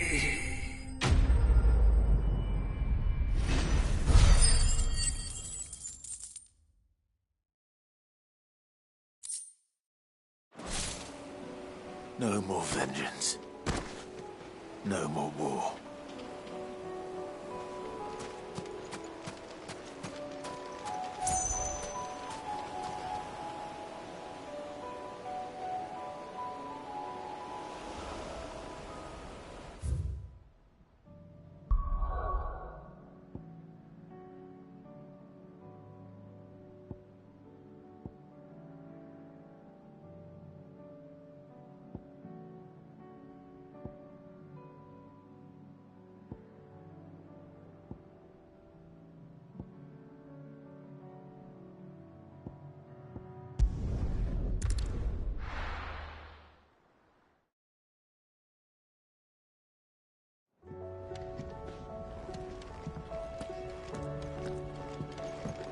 Come back.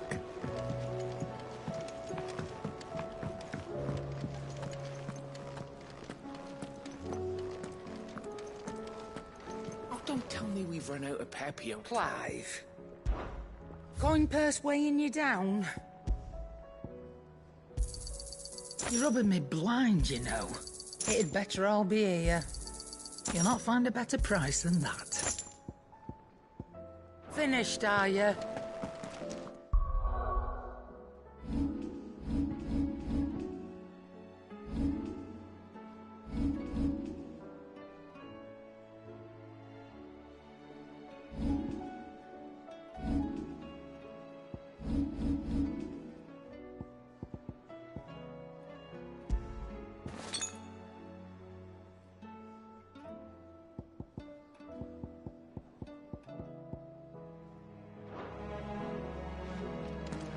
The stew's awfully thin these days.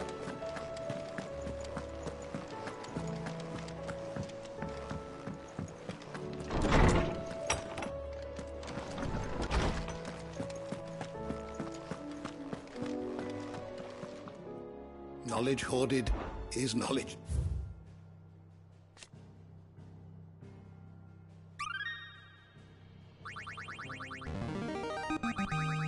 I have quite the find for you today.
What subject shall we consider today?